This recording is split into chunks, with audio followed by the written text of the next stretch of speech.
Koe ka venga ngā ue a honi, koe tari houi. Tari houi, pe ai kai ngā tai o to'o hanga tonu nia me tohe a Samuel a vai tolu ve si hongo fulu. Koe whawhalanglangi o a honi, koe e pare mea tonga o na polka waka meriku. Ka koe ek nista ko ia moia ko ngā ue. Koe tata ki o ngā hiwa ulot whakawhetai e whakau koe ia whakau ni tonu ni toi api. Koe prestene si as Pentecosi, koe assembly of God. Ka ho whalai tēni a hua whulumā no Sanuari, tau awhi wa whau, tau whanonga ia. Ka koe tau who weni. E taimi hongo whulu e pongpongini, whafua ki ha hoa na i e ua. E whalaua ia e prokalama mahu i ngā e pongpongini. Ia e kai ngā tai, koe tonga ta hainti ni ngā whatau ki e ngā hi prokalama. Koe ofisa ko maalunga ia, pia mihe ofisia ko. Kaya koe tahaya kau tare kita. Tahaya e kau tare kita he Truancy Emergency and Safety Division. Koe tare kita ko ia o e wa tokanga i kina o e maua ko. Ngā hi whatamaki pia mo e malo e ngā hi ako a ngā. Ko kalaftoni la tu. Ai ko e MC e peka tō tahai tēne ngā whatau ki e ngā proklama pia whakau ka hoko atu i he pongpongini. Ko e ahoni o ki ala tāmaki ana tula. Pia hangi ko ia ko e tau ngā hi whatongi ai he whamatala ia tau kau whataha i aho. Pepe ki he alo tāmaki uha ko e nulo tonga te whangai a tonga tapu e pongpongini. Ka i e taimi ta tau pe, ko maho mari e mai e nga tolo ta pe ngā he kau ngā ue. Kau ngā ue ko ta pe o e potu ngā ue ako mo e ako ngā ue. Me ngā he waa kehe kuna o fua whatongia mi ai. Ko ngā he o wau tataki o e proklama e pongpongini. E tataki he whapalasa e polistonga. Ia hoko atu e ngā he proklama. Ko e rea tari e whakau koe a maria whalau mahina. Ko e tare ki tai a e waa sivi. Ea mo e silapa. Hoko atu ki tau himi ulo aki. Whakau koe a maria ne tawa ke whai ngaa. Ko e tahai e kau ngā ue mau wahenga mā lolo. Pehe whoki ki re soni. Whakau koe siutiti whakatou mahina aisea. Ai u kau moia he kau wau mahenga mā lolo i he tauni. Koe ngai whatongia whalanglangi whoki make he o e pongpongini. Oku kau ai pia mohono whakapapai. Ia e hoa whalongolongo ki kau whaia ko magna tolo ngai kau ngā ue ko nau tō tau lolotonga e whatongia he potu ngā ue. Koe ngahi historia ngā ue. E kau ngā ue, kau mai, kau whaiako. Ko nau mau wahenga mā lolo i he tauni. Ai e whahoko pe ia e he peti tā kei whanga ko tare ki tai e wahako ki e lautohi. Ako lotoloto mo e ako tokamua. Ko e historia ngā ue ko e kau puaka mā lolo whakawhare mahaki. Ai e ko e ongo tawhaki mama whaine ua i he whatongia a honi. E whakalangi ia i nau tolu ko nau wahenga mā lolo. Pe ko taulerei e nau ngahi tau ngā ue i he pureanga. I he potu ngā ue ako. Pe kahi ngā tai. O nau tolu ko nau puake mā lolo mai i a ngahi uhinga whakawhare mahaki. Ai ko nau ngahi historia ngā ue whakau katu ia si pola halafihi. Ko e tareki tai a ke wāke ngahi ako anga korisi. E ia i whoki ai polokalama i he hoani e lava ke whakaari ai i whapalasa e potu ngā ue polistonga. Pea ka lava pe ko ia e lava ke ui e he peti tā kei whanga. Ka koe tareki tai a oe wa ako ki ngahi lautohi, ako lotoloto me ako tokamua. Ai ui, e kaupekia mei he novema tau kōsi, tau a whewua tolu. Ange koe nā whakaunga tuane nai, ange koe lava ka katoe ne tau e taha. Ai ngahi whakawa e polokalama te tau pe, he tau kone mariwa tuna. E au koe ki hi mahina novema. Nei ia e ngahi whahoko whatongia ai poto ngā weni na malama whahoko atuai a ki nau tolu ko nau pekia me Novema ki Disema o tau a whiua tolu e whahoko ia he pekitake whanga peikai i ngatai e iai whaka ngahi mea ofa mo ngai whakawhalangi ai ko certificate of appreciation ke kau mau wahenga malolo mo kau whafonga me ngai familia kau pekia ai ko nau tolu ko nau pekia i tungo lolotonga nau whai whatongia me Novema ki Disema o tau kuosi e ai pio nau kau whafofonga ko nau osi lava mai ki holo whamafola holo whamanatu ko kunsalo te ke whafofonga ki nau tolu ko tau pe ko nau pekia i he lotonga e fua whatongia i ai me ngahi certificate o e fita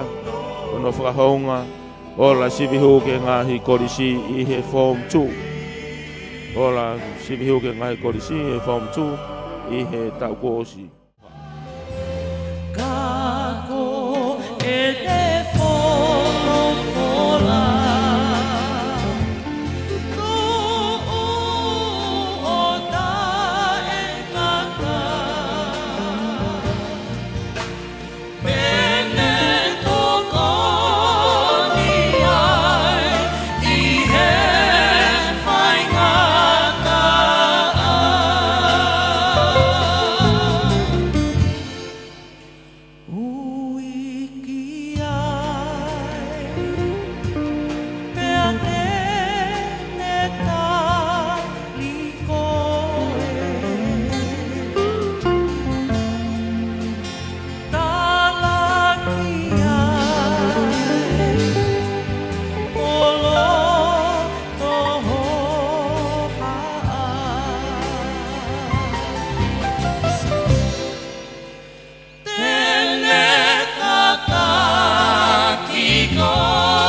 foi e ngahi ngata anga oi o seni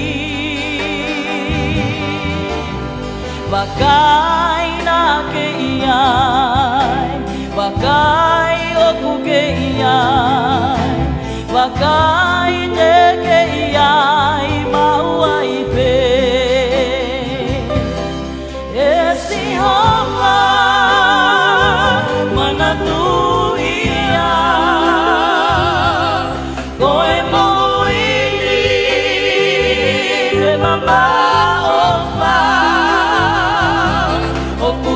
afioi e kuno moi fo e ikai puri e kungai malo tataki au ke fai o fina ngalo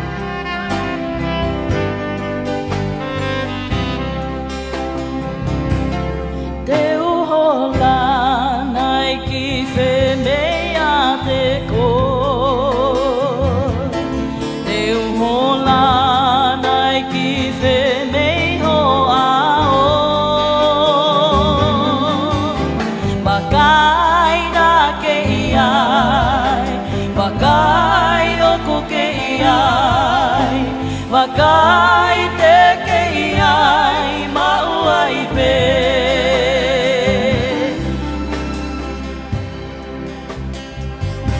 ka pau teu alu hake ki he langi pe teu no foi e ngahi ngataanga oe o seni Wakai na ke iai, wakai oku ke iai, wakai te ke iai, mauai pe. E si honga manatu ia, he koe mouini, ne mama o wha. Oku ke afioi e kuno moi fo e ikai puri e kungai malo tataki au ke ufai o fina ngalo e si homa manatu ia koe mouini ne mama o wha oku ke afioi e kuno moi fo e ikai puri e kungai malo tataki au ke whai o fina ngalo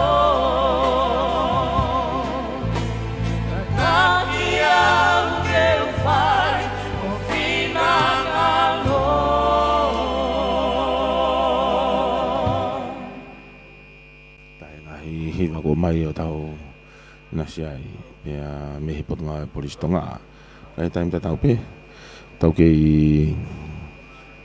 fango pe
Pong ini ko me maya ek farang lang yo honi ko ek premia tonga ona bo ka Ameriku ki hono me anga tau kau fatahai be mo tata ki pasteni o siasi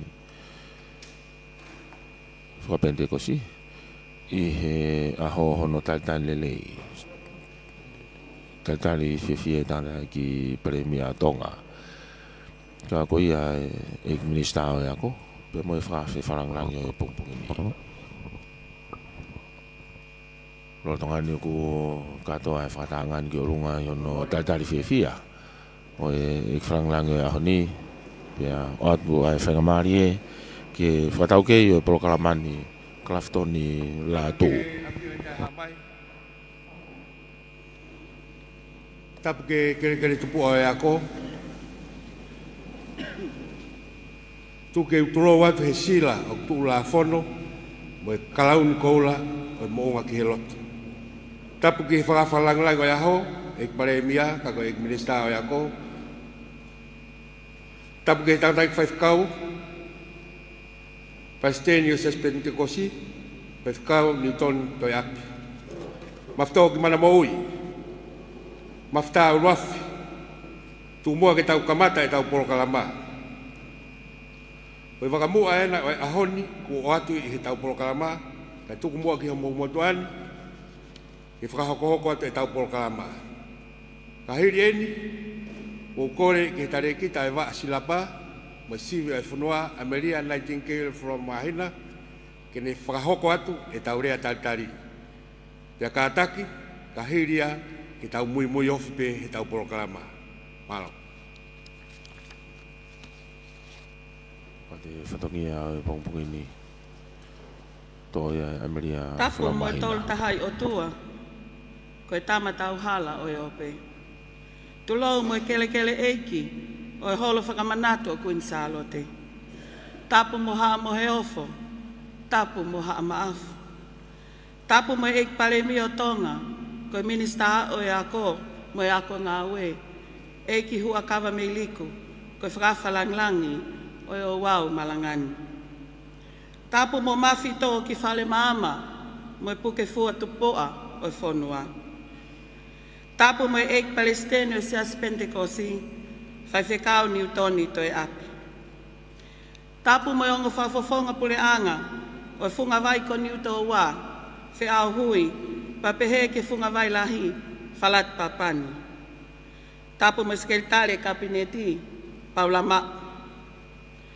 Tapu ke pule leo leo o University whakafonua to ngā toke tā tangkina mo stin mo kau ngā we. Tapu whokia toke tā losa mo ta ane me waa whakatotolo sainisi o University o Otago. Tapu me tak ngā we potu ngai ako mo ako ngā we iskeli ngā luoko. Tapu mo kau talekita o ako. Pehe a whakatapu ki he si whafofo ngai whae mo tamai ko mo poaki malolo me ngā ue o potu ngai ako. Tapu mo ngahi tuunga kotoa o whatakua he waka o ako. Tapu mo kau aahi o kulo nuku i he whakataha angan. Ki he piu o tawhahi mo malau o waila. Pua tale fusi mo whanga i he si. Funga whanua mo tonga eiki. Whakapapalahi ke kau whai ako kotoa pe, o mo wongona ai o wau malangan. Kole ke hufanga he talahau e whanua mo lotu, ka unga te vaenga o matoka, ke tong tafi e whatongian. Ke whai hano talitali ai o wauni, mo hono mahu inga. O kei whalo pe ai awhakoula o ako, ai tala tuklau mea o lo au, mo e waha mamao. Ke whakamahino o kei malu pe ai hama o ako i he otu tonga. Mawhito ki whale mama, ko tūfua i si ate wholau ai potu ngā we, ke tau whakaongo taha pe ki he moa waka, tali ho o ui, tali ho o ui. Pe kua mea hene a hua kawa me liku, ke whakangenge e mahu inga o poto mo ilo mea, pea mo oni pe ki skawa nai whai e whas apule i hamoa. Isa, nai tali hapo e mea kotoa. Kisu e fufu mo koko, mo e lau tangia mo koki. Kai hai kapakau tatangi. Kawai mo ngungu mo tokoto, koe wahe tau mawha o e whono. Whakawhi whakalang-lang. Kua tone tali ui e kau waka i potu ngau e ako. He kua liwanga fia a whasa pule. He kua mau e uno sangone. He kai hala ke hua aki. Koe feitu una ai taha i toko mea ola. O e ongo whanakena. Koe toko mea ke hifo aki ho tau waka. Koe toko mea ke unu aki ho tau waka. Koe toko mea ke whakamaan ho tau waka. Iyo, koe toko mea ke whakaongo ki ai. Ai kau waka. Koe mawhana i au toka i he loto e kau whai ako mātonga. Ke tali ake feitu una ke he tau ngā ue, ua noa ua wha. Ke tangata i ki Palestine o sias Pentekosi, whai whekau ni utoni toi apu. Hei kai ha uta e lea i waka, he kuke mea mai ke whai, e whakatau lama o e ahon. Kua tahai ai ongo olive, mo e fia lahi i he loto e potu ngā ue. Ki he taki ngā ue potu ngai a ko mo e kau ngā ue hono kotoa. O kou tali lele ki mau tolu, kou hiko polkalama ne whakamohe me i ulu. Koe me i te anga o e ahoni, koe uli fohe ai tae ha mai, ke whakahoke tau amanaki, ki he tau whakaako ua noa ua wha.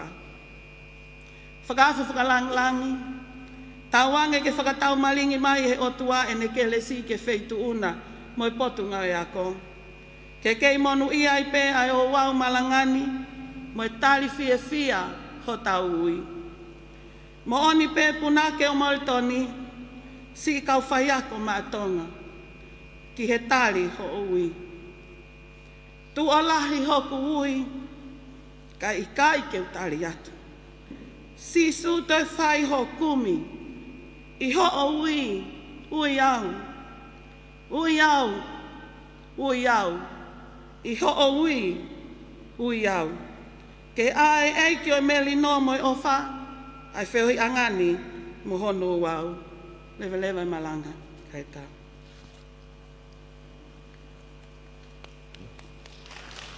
Whakoe Ameria Whalau Mahina.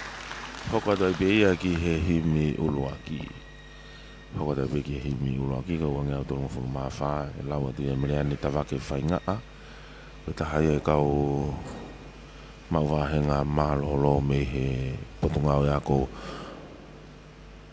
pe mai ako ngawe ko himi ulu ako ko e ulaki folofola himi o e malanga whakawhetai o e pongpongini uange au tolungo fulu mawha ua tolu wha mo mea hake ke tau hiva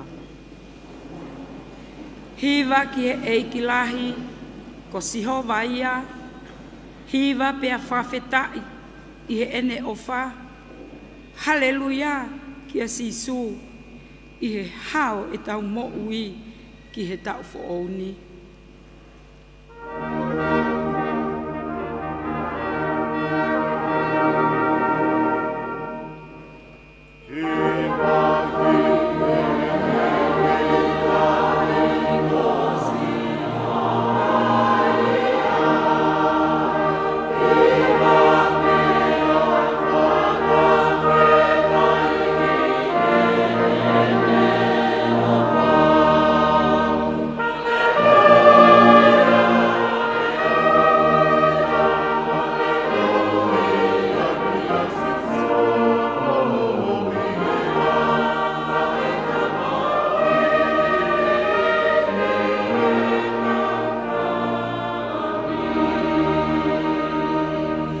Ke mau tupu i he tui, pia moe ofa, pia mau maa oni oni i he awhiona. Haleluia, kia sisu, i he hao e tau mo ui, i he tau whaoni.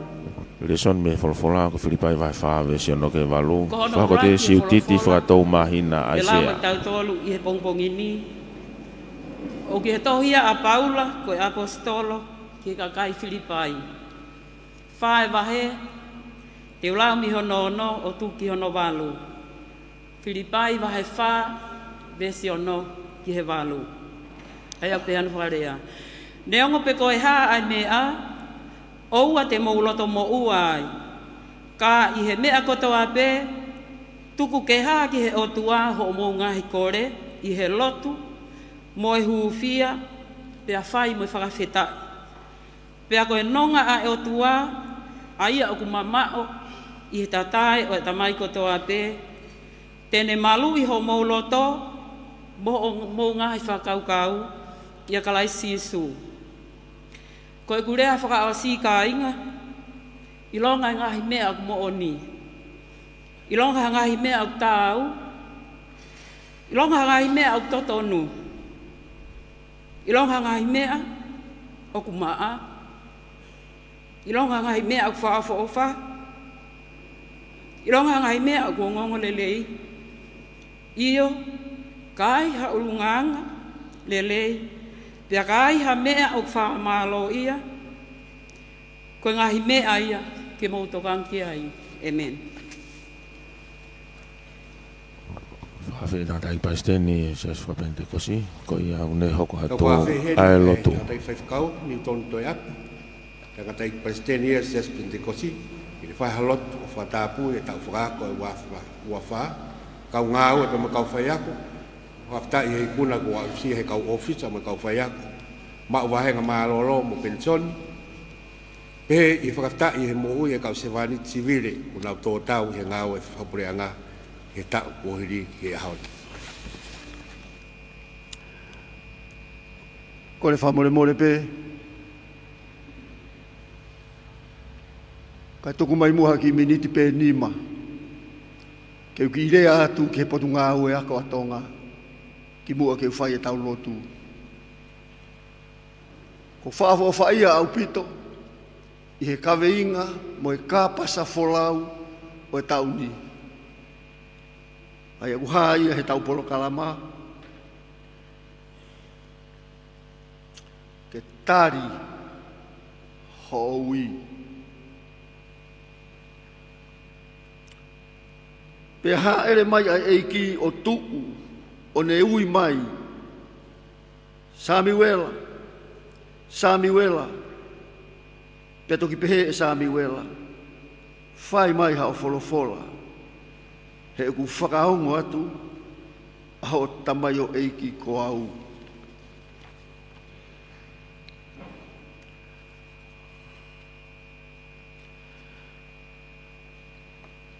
Talanoa kia Samuela, ku ka kia hataha sola ki ai, hono ui e he eiki. Kau kia ngai whakakau ke wahe he ahoni. Potu ngā ue ako atonga. Koe whekumi koe ki he poto ai whanau o ku whakawhalalai ke teki mautolu. Kau kamata ia i api. Ko api ia koe kamata anga ia o mo ui ai whanau. Neo ngohono ui e he eiki a Samuela. Toki ki mui ia. Na e palo parema a api he kamata. Tala noa e wholofola ia. Ko eri ke nana ia i hono ongo ua ifi e toko ua. Pe ku kau ia he palo parema lahi o e ahoni. I mamani pe kua umai ki tongani. Ko ne ua peha ua ifi ia huse paniti palo parema ia. Kamata pe ia. Aho ko e neongo na kamata ia me ula ki taimi na whakatupu pehe o tua iwi mo atama ko ia pe hao mai ki taimi ko ni mahate ke whiwhiri po koe haa uinga uia ye o tua ia toko taha me he family palo parema manu ki i maupe e penina ia ana ko hui ko i kai hane tama manuki maupe lea kovi maupe koe atunga ia koe ai ua. Ka pau e taha pe, te ke fie maari e pe mo fie fia. Potu ngā ue ako, atonga. Ko rea atu i he aho koe ni, i he ofa whakaotua. He koe kaweinga ia koe ni, o ku iai, ai mawhai. Koe ui, o ku iai e mawhai ai. Ko hai o ku ne ui, ko hai o ku ui, ko ha ai ui o ku whai. Ko mea i o ku whakawho whai ai, ka veinga wholau e tau koeni. Neo mo whainga taa kia ana, ai tuunga na iai e ne mo ui hufanga whakatapu, ne kai kia ne whanau, lea mahino, ne si paa ana. Ta koe uki ai pe tari, ta koe uki ai pe mea, ke ne hanga whakaata ai manawa o ku paa, ka koe whewhine lotua ana. Ne hanga hei o tua whakaawa, ne whakaata ai matapa, ke whae koe ni, ne whakaata ki pe lotu. Koe mawhai kou talanoa ki ai ahoni, koe mawhai uki ai te koe i api, kau tauhi whanau mea me i api. O gai ho tau lakanga, o gai e tuunga whakataki. Hange pe koe ako. Kei e mawhai. Ka whekau i koe e kau mawhai. Ke ke whanonga atu ki. Whanoi pe ko wheha ki motu. Tari ho o ui.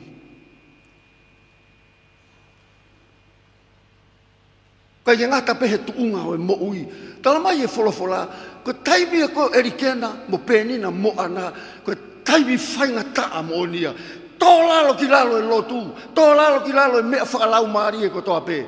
I he kuonga e kau whakamau. Pena e whai pehe e tangata e mea uksai kia te ia. Ka kou whakamalo ki he o tua.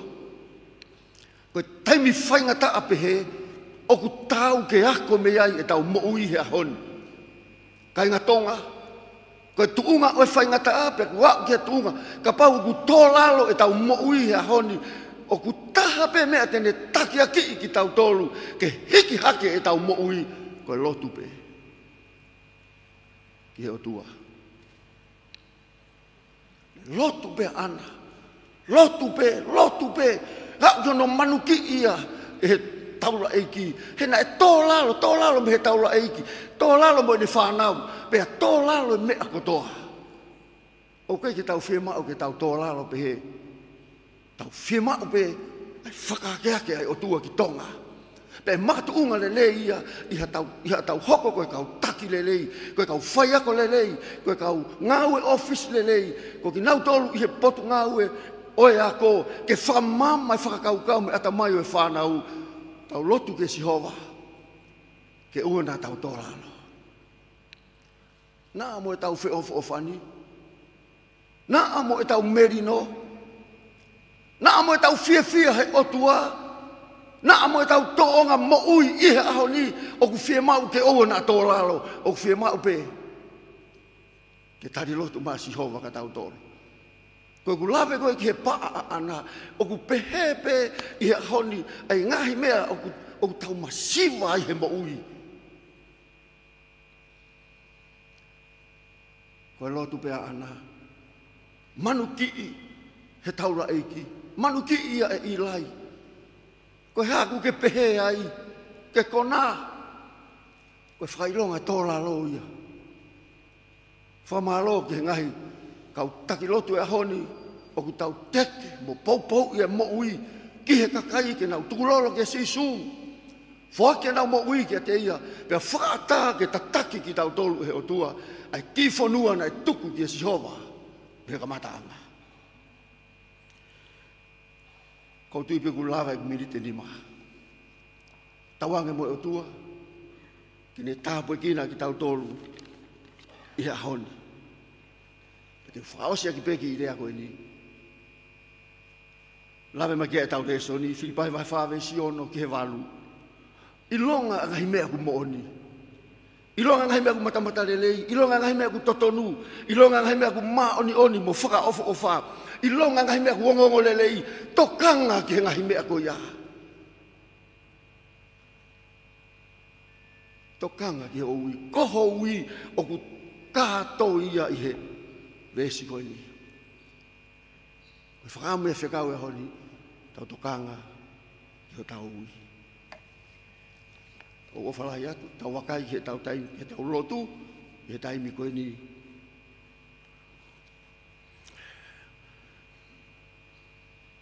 Whamore more pe, ka pao e lawa ke mo meha ki o lunga, he tataki ki tau tolu i he lotu.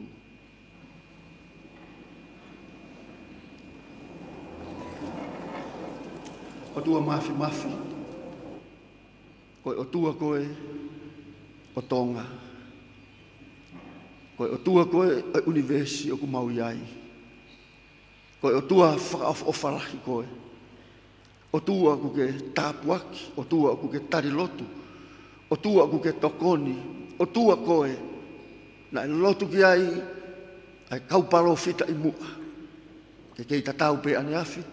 Ahoni. Pea te ke pehe peo taengata. Mau hanga atu kia te koe, me he malu e whare koe i he ahoni. Mau whakamalo lahi ki he awhiona. Ko uhi, koe whaata he awhiona ke mau kātoa mai, ke whakahoko, ai ngāue mahu inga o e ahoni.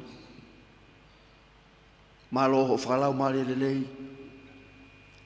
ai eikini stao e ako, ka koe eiki pare mia tonga. Ono whataki mai o e ako, potu ngā ue koe ni, me he tau kua hirina. Pehe ke si kau ngā ue kotoa mau whamalo atu, malo si o tokoni, mo o tauhi, mo o malu i e toko taha kotoa, o potu ngā ue ako. Nei kei ke whai mo fua, ai ngahi whatongia. Ka ko ene malawa, o au mai ki he tau whaou koe ni, ko koe toko taha pe ia eiki. Nā ke whai e tokoni, ki he potu ngā ue koe ni. Mau whamalo atu ki he awhiona. Mau kore a ho tāpua ki, ke ia teki nau tolu, i he houa koe ni. Mauloto atu ko hui ko mauikuna e tau ko hirina. Ko hike whono ngā he tau ko eni. Mau whakamalo kia te koe iwi, mo malohi, mo tari e ui e o tua, o ku meia te koe ia, o ku maa, pia maa ni oni pe hau haua, pia tau mo ki mau tolu ki mau tokanga ke ngahi mea koe ia, mau tuku atu, ai whanonga anga tau koe ni ki hea Fiona, e o tua mafi, mau kore ho toko ni, ke tataki, mo ke pani, mo ke tapua kii, ai potu ngawe ako, e o tua mafi. Mau lotu neongo ene whainga taa pe lahi ngai whatongia. Ka ku mau tuku atu kia te koe. Mau te kaki atu kia a Fiona. He ku mau tui e whaingo fua pe mea kotoa. I he tokoni mai a Fiona. Io tuke mau tokanga atu kia te koe. I he lotu o hangei koe whae. Na ane lotu pe, mo lotu pe, mo lotu pe. Mo whai pe hono whatongia. Pe ane au ki he tāpua ki ia e a Fiona. E ki ku mau whakamalo atu ki a Fiona. E houa koe ni. O ke awhio e mai si kau whai aku, nau mao e ngai wahenga malo lo e ako koe.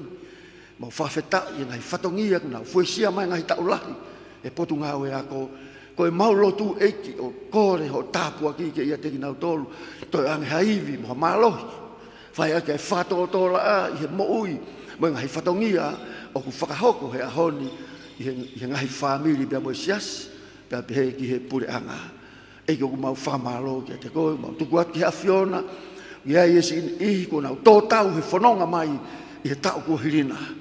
Kau kei so nau ngai whamiri o ku kei toe pe, mau lotu ke tāpo e kina ki nau tolu, e o tua, tuku ke mau manatu merie ke ngai ngau ele leina nau whakahoko i he ko hiri.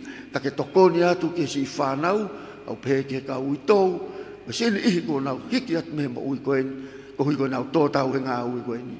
Mau lotu ke tāpo e kina, e a Fiona pa ke tāpo e kina, ai whiohi o mau whai he aho koe ni, pa mo si potu ngā ui ako, e o tua, mau tuku atu kia te koe, tuke mau mau ha whiohi fia fia he ahoni. Tāpo e kina, ki mau tolu koto a pe he aho koe ni, pe e iku atu pe ki a Fiona, ai ngeia, pe mo e langi langi, i wafa maa, mo maa oni oni, o sisu klais pe ko alo, ka ko mau wha mo ui. Amen.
Whamalo ni ki he tatai ki Palestini, Jas Pentecosti, i whakato ai ruak proklama te whito o aho, mahu inga koe ni. O kore heni ki tare ki tai wa ako lau tohi, mai ako loto, pehe ki ako toka mua, Herbert, tā kei whanga, pehe ki tare ki tai wa ako e ngahi konsi, si pola habiri halafi, ki whamore kai whakahoko ange, ai whakalang make. O e whakahoko whatongia o e kau whai ako, o i kuna e ngau e whawhai ako. Malo.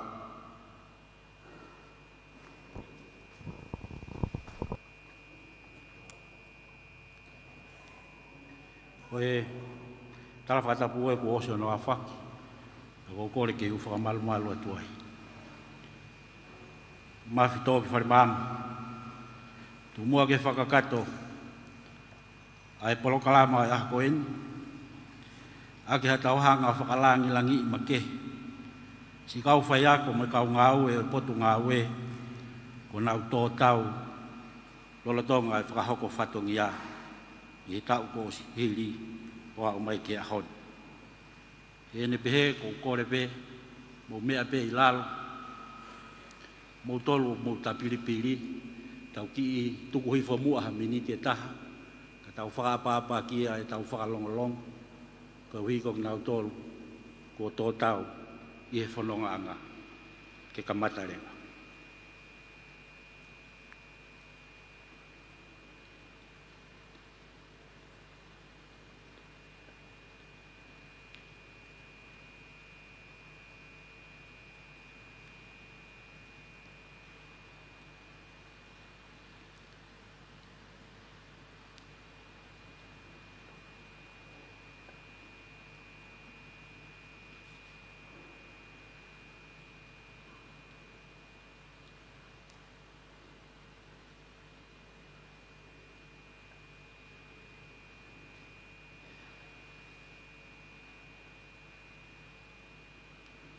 Mahalo au vitu.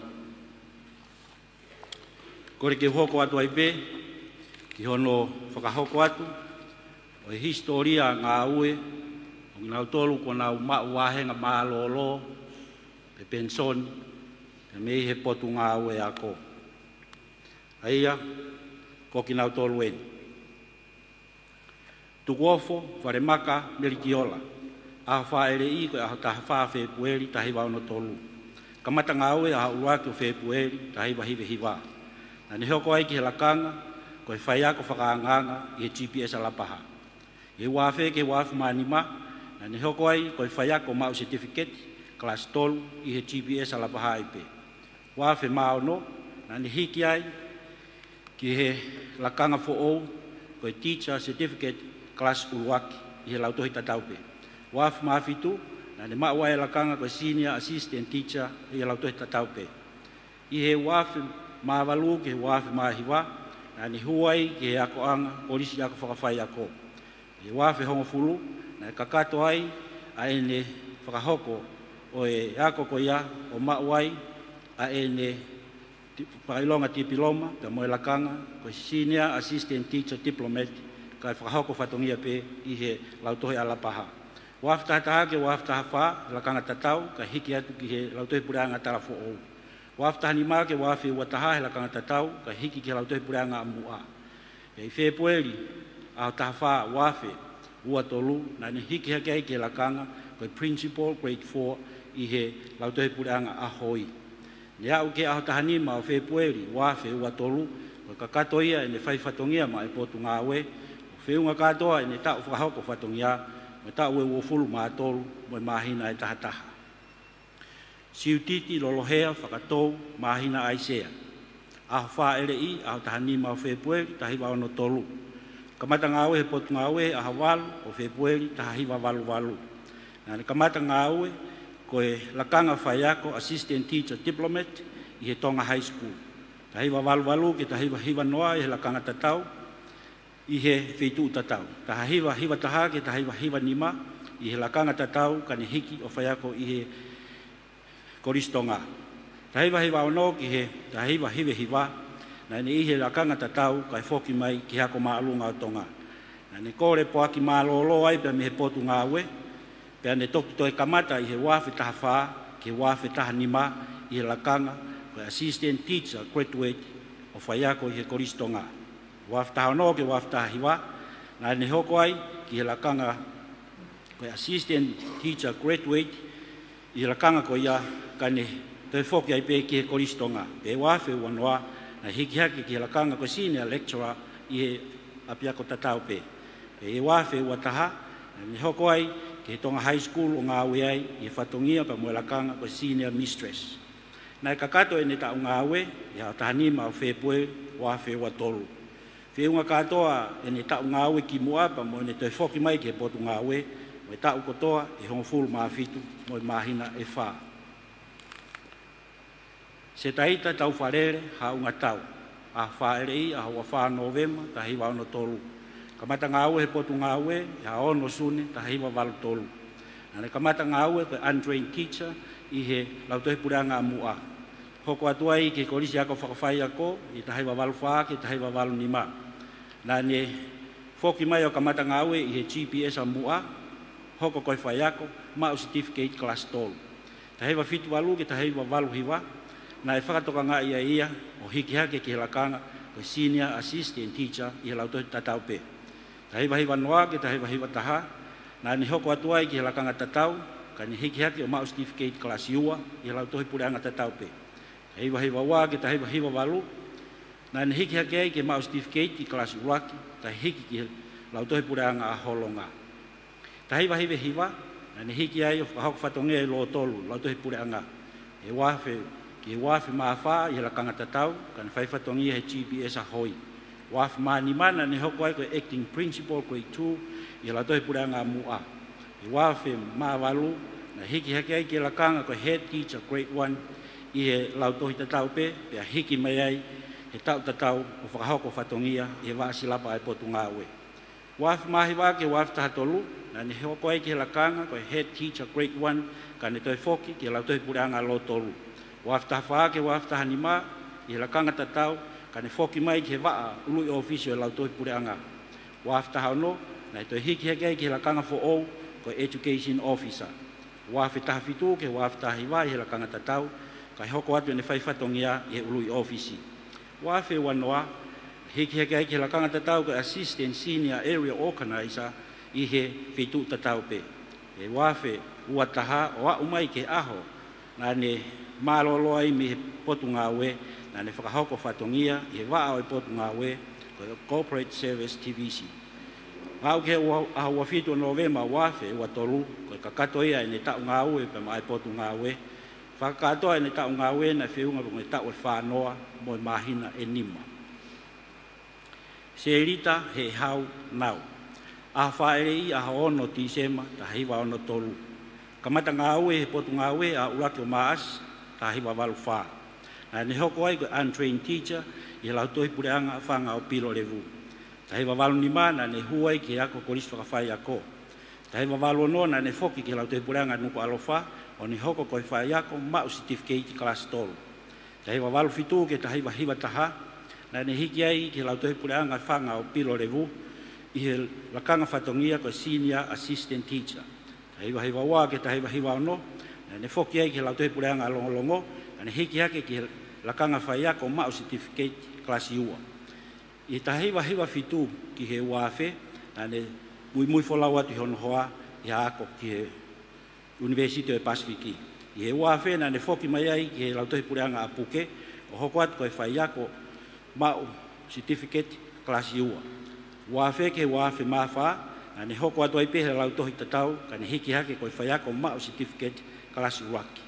Pe wafe maano ke wafe manima, na hiki hake ai ki he lakanga i lautohi pureanga a whatai, ko infant mistress grade 4.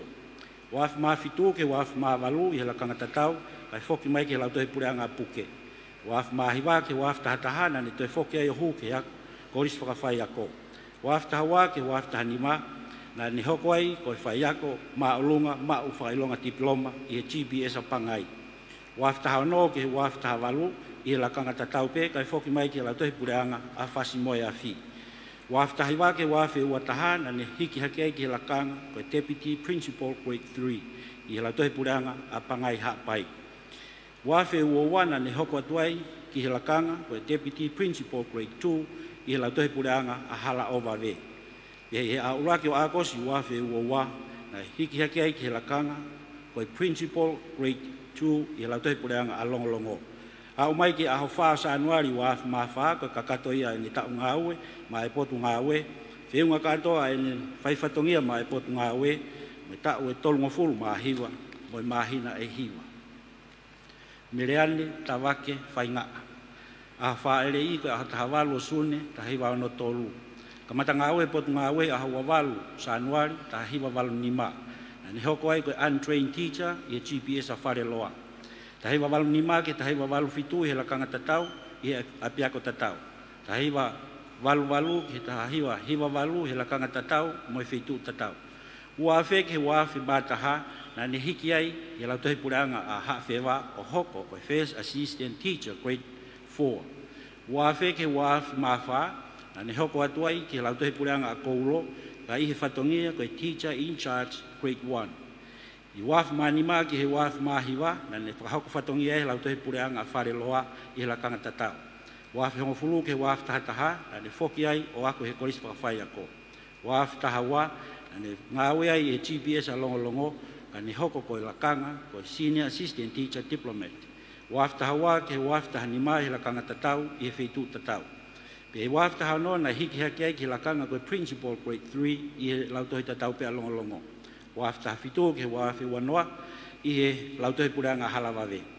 Wafe wataha na reclassify ia ke Principal Grade 2 i he fitu tataupe. Wafe wataha ke wafe uwa i he lakanga tatau pe moi fitu tatau. Wafe watolu na hiki haki ai ke lakanga ko Senior Inspector of School i he waa pe moi ulu i ofisi o lautohi i he ofisi ako. Ne kakato ai ne whahako whatongia i a wha sa anuari wafe mawha ni whiunga katoa ni tau whaifatongia pa mai pot ngawe ni tau e tolunga fulu ma hiwa mo mahina e tahataha. Mere wa moe tanaki pulu. A whaere i a wataha maasi ta hiwa ono tolu. A nai kamata ngawe ai ka hataha tolu November ta hiwa walu tolu. Na ni hoko ai koe untrained teacher i hala tohi pureanga ngere ia. Ta hiwa walu tolu ki walu wha hoko atu hila kanga tatau he whitu tatau. Ta hiwa walu ono na ne hoko ai ki lau tohi pureanga a maa whanga. Na ne hufoki ki he korisi whakawhai ako he tahiwa walu nima. He tahiwa walu fitu ke tahiwa hiwa nima na hiki hake ai ki he lakanga ko Senior Assistant Teacher lau tohi pureanga a maa whanga. Tahiwa hiwa ono ke waf maa wa he lakanga tatau kai foki ki lau tohi pureanga a whasi. Waf maa tolu ke waf maa ono na ne hiki hake ai ki he lakanga ko Infant Mistress Grade 4 i lau tohi pureanga a pea. He waf maa fitu ke waf maa walu na te hiki heke ki lakanga ko Infant Mistress Grade 5 lau te puranga a popua. Waf mahiwa ki hongo fulu na ne foki ai ki korisi ako whakawhai ako. Waf tahataha ki waf tahano na ne foki me ai o ngawe i lau te puranga a maafanga ka ne hoko atu ko i lakanga ko e SATT pe ko Senior Assistant Diplomat. A tahano sa anuari waf tahafitu na hoko atu ai ki lakanga ko Deputy Principal Grade 1 lau tohi pureanga a kolomotua. Waf tahafitu ke waf tahawalu na ne Acting Deputy Principal Grade 1 nyai fitu tatau. Waf tahiwa na hiki heke ki lakanga tu mau ko Deputy Principal Grade 1 i lau tohi pe a kolomotua. E wafe wanoa ke wafe watolu na ne hiki mai ke ulu i ofisi o lau tohi i lakanga ko Senior Area Organizer. Na ya umai ki hawha sa anuari wafe mawha ko kakato mai ki ai a ene ngawe ma ai potu ngawe. Whiunga katoa ene tau ngawe ma ai potu ngawe e tau e tolunga fulu ma hiwa mo mahina e hiwa.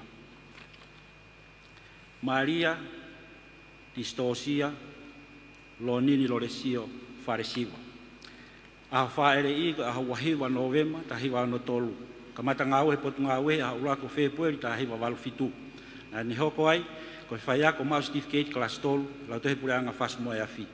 Tahiwa walu na hiki lakanga Senior Assistant Teacher lau tohi pureanga ni afu i wawa. Walu hiwa na ni foki ai ki lau tohi pureanga a hifo niwa top tapu he lakanga tatau. Tahiwa hiwa noa ke tahiwa hiwa ua na ne poaki maloloi ke whakawhiao no hoa i he ako. Tahiwa tolu ke tahiwa nima, na ne whoki mau hoko atu he lakanga koe senior assistant teacher, lau tohe pureanga toko mololo. Tahiwa ono ke hiwa fitu he lakanga tatau, lau tohe pureanga atere. Tahiwa walu ke wafi mataha, na ne hoko ai ke he lakanga koe infant mistress, lau tohe pureanga reitongo. Wafi mawa ke wafi matolu, na ne hiki hake ke he lakanga koe infant mistress grade 2, lau tohe pureanga whanga o pilo levu. Wafi mawha ke wafi manima, na ni huai ke proklama ko diploma i polis whakawhai ako. Wafi maono ke wafi mafitu, na ne kamata i lau tehi pureanga fas mo iafi i he lakanga ko infant mistress grade 2. Wafi mawalu, na ne hoko atu i lau tehi pureanga afasi, ka na ne hiki haki ki he lakanga ko senior assistant teacher diplomat. Wafi mawalu ke wafi tahataha i lakanga tatau mo i feitu tatau. Pe ahatahani mabaasi wafi tahatolu, na hoko ai ko officer in charge i he waa o i lau tohi. Ia ho i me wafta fa ke wafta hauno na ne hokwat ke lakanga ko senior assistant teacher diplomat ka ngawe ki va project e pot ngawe na ilo ko pel i he time ko ia wa aha wawalo sune wafta hauno ke wafta walu na hiki haki ke lakanga education officer office o lautohi wafta hiwa na ne te hokwaki ke lakanga ta ko area organizer i fetu tatau wa fe wanwa ke wa fe wa na to hiki hake ki lakanga ko senior inspector of schools i feitu tataupe. Pe ha fa sanwar wa fe wa tolu na to hiki hake ki lakanga ko chief inspector of schools i he ulu office o pot nga we va o lau tohi. Ni kakato ai ni fa ko fatongia i a fa sanwar o wa fe ma fa. Kato ai ni ta fa ko nga we ma pot nga we ta o tolu ngo full ma on mo mahina e hongo full. Lilian Sinai vai loa Wilson tu i halamaka. A wha ere i, a watolu me, ta hiwa ono tolu. Kamata ngāwe he pot ngāwe, a ta tolu, ta hiwa nima. Nā ne hoko ai, ko assistant teacher graduate i he Tonga High School. Ta hiwa nima ke ta hiwa, nā ne hoko atu ai i he lakanga tatau he Tonga High School. Ta hiwa ke he wafi maua, nā ne hoko atu pehe lakanga tatau, ka hiki o whaiako he koristonga. Waf matolu i lakanga tatau ka hiki o ngā he Tonga Institute of Education. Waf mawha ke waf mafitu na hiki hake ke lakanga ka Assistant Senior Education Officer ka ngā ke wa Policy and Planning Division. Waf mafitu ke waf mawalu na hiki hake ai ka ASEO i he otaki he wa kui ko EMIS ka ngā pe ke Policy and Planning. Waf mawalu ke waf tahataha hoko atu he lakanga tatau pea wa umai ki he waf tahataha ke waf tahafa na hiki hake ai ko Chief Education Officer o ngā he ului officer e potu ngā ue. Waf tahanima ke waf e uataha na ne hiki he lakanga tatau o ngā he Human Resource Management Division e potu ngā ue. Pe waf e uawa na te promote ke a hoko ko tare kita o Policy and Planning and Research Division i he ului officer e potu ngā ue. Ne a umai ki a uatolu o me waf e uatolu pe atari ai ke whalolo ke a wha sa anuari wafe ua wha ke kakato ia ne tau whahoko whatongia ma e potu ngā ue. Whiunga katoa e ngahi tau na ne whahoko whatongia ai me tau e ua fulu ma walu moi mahina e hiwa. Koe whakaosi o nau tolu ko nau mau pensoni o arisi tui hefa haseri. Aho wha ere i ka tahau o September tahiwa anonima na kamata ngā ue aho tahafitu o siulai tahiwa walu wha. Na ni hoko ai ko untrained teacher ngā ue i he GPS a hihifo niwa top tapu. A uraki o February ta hiwa walu nima, na ni hoko atu ai ko teacher training college i he korisi whakawhai ako. Ta hiwa walu ono, na ni hoko ko whai ako whakaanganga i he GPS a hihifo niwa top tapu. Ta hiwa walu fitu ke walu hiwa, na ni hoko ai ko whai ako mau certificate class tolu, na ni hoko atu pe i he fitu tatau. Ta hiwa noa, na ni hoko ai ke lakanga ko senior assistant teacher lau tohi pureanga maa whanga.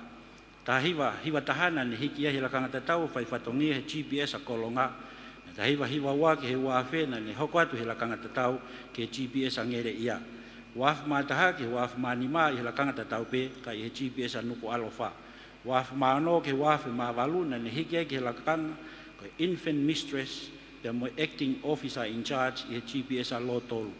Wāwhi maa hiwa ki he hongo fulu na ne fokia i hu ke ako korisi ako whakawhai ako. Waftaha ke waftaha fituna ni hoko ai senior assistant teacher diplomat i Tonga Side School. Waftaha walu i lakanga tatau ko GMS a maufanga o pilo levu. Pea na kakato ni tau ngawe a woa February wa ua tolu. Fe unga katoa ni whahako whatongia mo tau e wawalu pa mo mahina e fitu. Tānak whakaoskia ko maata tuai. Aho wha elei, aho tahanima, Disema, tahi waono tolu. Kamata ngawe mai pot ngawe, i aho wafitu o Sanuari, tahi wawalu ono. Tahi wawalu whake, tahi wawalu nimana ni hoko ai, ko e student i he teacher training college. Aho wafitu o Sanuari, tahi wawalu ono, na ni hoko ai ko e whaiako whakaanganga i Ewa High School. Tahi wawalu fitu ke tahi wawalu walu, na ne te whokia i hoko ko e student i he teacher training college. Tahi wawalu hiwana ni hoko ai ko e whaiako train untrained teacher i Ewa High School waipe. Pea hoko atu ai ke GPS a tufu wai. Ta hiwa noa na e hiki hake ai ke lakanga ko senior assistant teacher diplomat. Ta hiwa taha e lakanga tatau ka hiki o ngā ue e GPS a oho noa. Ta hiwa wa ke wa fitahanima na ne hoko ai ko assistant teacher diplomat i Ewa High School. A wawalo su ne wa fitahano na hiki hake ai ke lakanga ko assistant senior lecturer i Ewa High School waipe. I wafe tahano ke wafe tahavalu i he lakanga tatau waipe i he feitu tatau. A tolo Sanuari wafe tahiwa na ni hoko ai ke senior mistress i he Ewa High School waipe. Wa umai ke wafe tahiwa ke wafe ua tolu na ni hoko waipe he lakanga tatau i he Ewa High School. Au ke aho tahanima, Disema, wafe ua tolu na i kakato kia i ni whakahoko whatongia e potu ngā ue. E whiunga katoa i ni whakahoko whatongia ma potu ngā ue. Mo tau e tolu ngā fulu maa fitu, mo mahina e tahataha. Malo.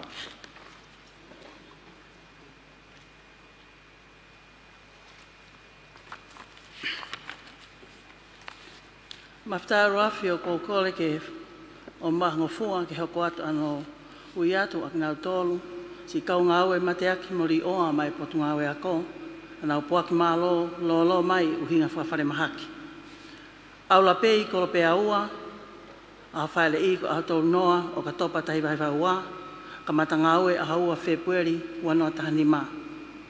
A haua February wanoa tahanima, ka matangaue ai ko assistant teacher graduate i he koristonga, wanoa i wanoa watolu, na hiki ai ke senior lecturer i he koristonga.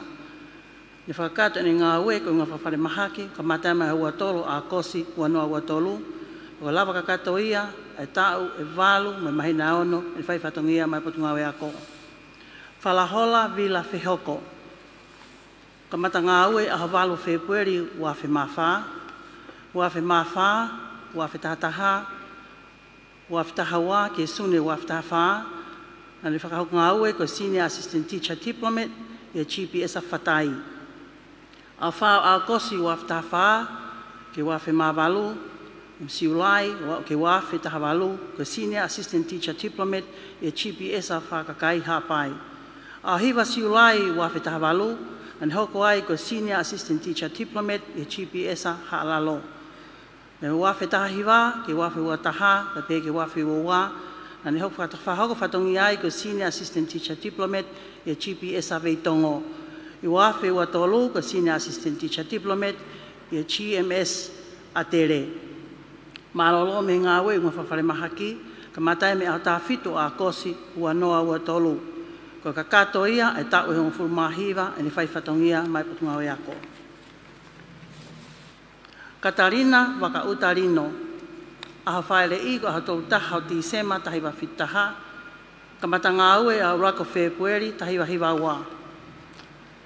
Ka mata ngā ue e potu ngā ue ako ko senior assistant teacher tahi wa hiwa ua e GPS a waini. Tahiwa tolu ke tahiwa nima, whatongia ko senior assistant teacher diplomat e GPS a longo teme. Tahiwa ono, tahiwa fitu, senior assistant teacher diplomat, GPS a whale hau, niwa top tapu. Tahiwa walu ke wafe matolu ko senior assistant teacher diplomat, GPS hifo, niwa top tapu. Wafe mawha ke wafe manima, senior assistant teacher diplomat, GPS a wholaha. Wafe maono ke wafe mahiwa, senior assistant teacher diplomat, GPS hihifo niwa top tapu.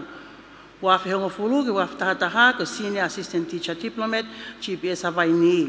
Wafe taha ke wafe taha nima, Senior Assistant Teacher Diplomat, GPS Alongo Teme. Wafe taha no, wafe taha balu, Principal Grade 5, GPS Alongo Teme. Wafe taha hiva, Principal Grade 5, GPS Akoulo. Wafe wanoa, wafe wawa, Deputy Principal Grade 3, GPS Afaleloa. Wafe watolu, na hokai ko Senior Assistant Teacher Diplomat, GMS Vaini. Kakato ni whaiwhatongia ke ahua no me wafe watolu. Ko kakato ia ni whaiwhatongia he tau e tongu furu mātaha pia moi mahina e tolu. La sini tutu ila a whaele i ko ahua taha ti sema tahiwa no. Kamata ngā ue aha tā whitu e peleri tahiwa waluhiwa.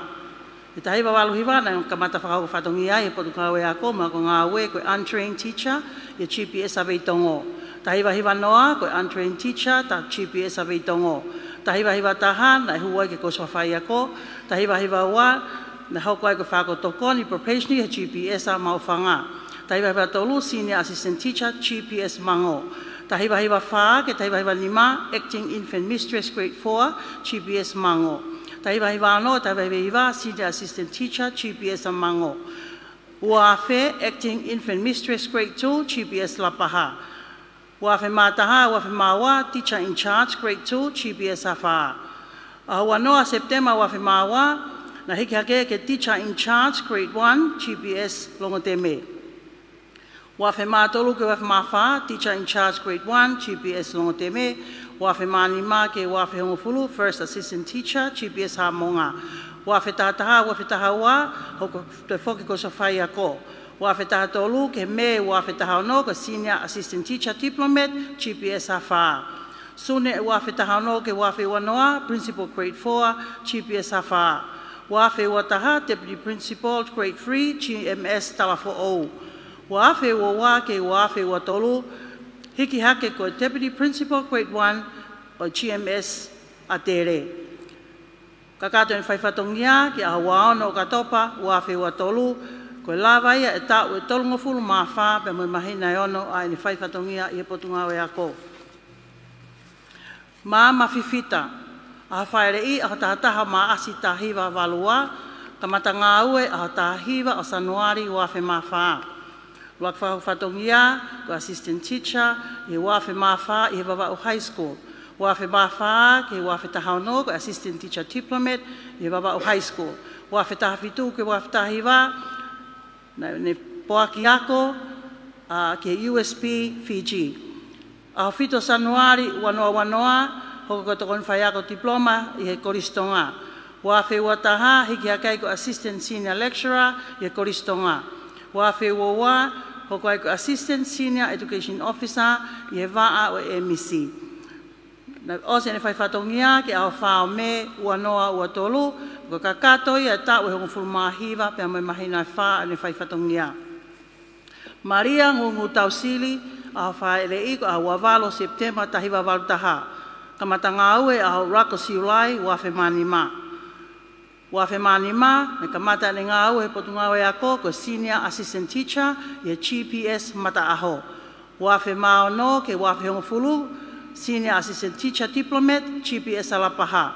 Wafe tahataha ke wafe tahawalu, ko Senior Assistant Teacher Diplomat, GPS haamonga.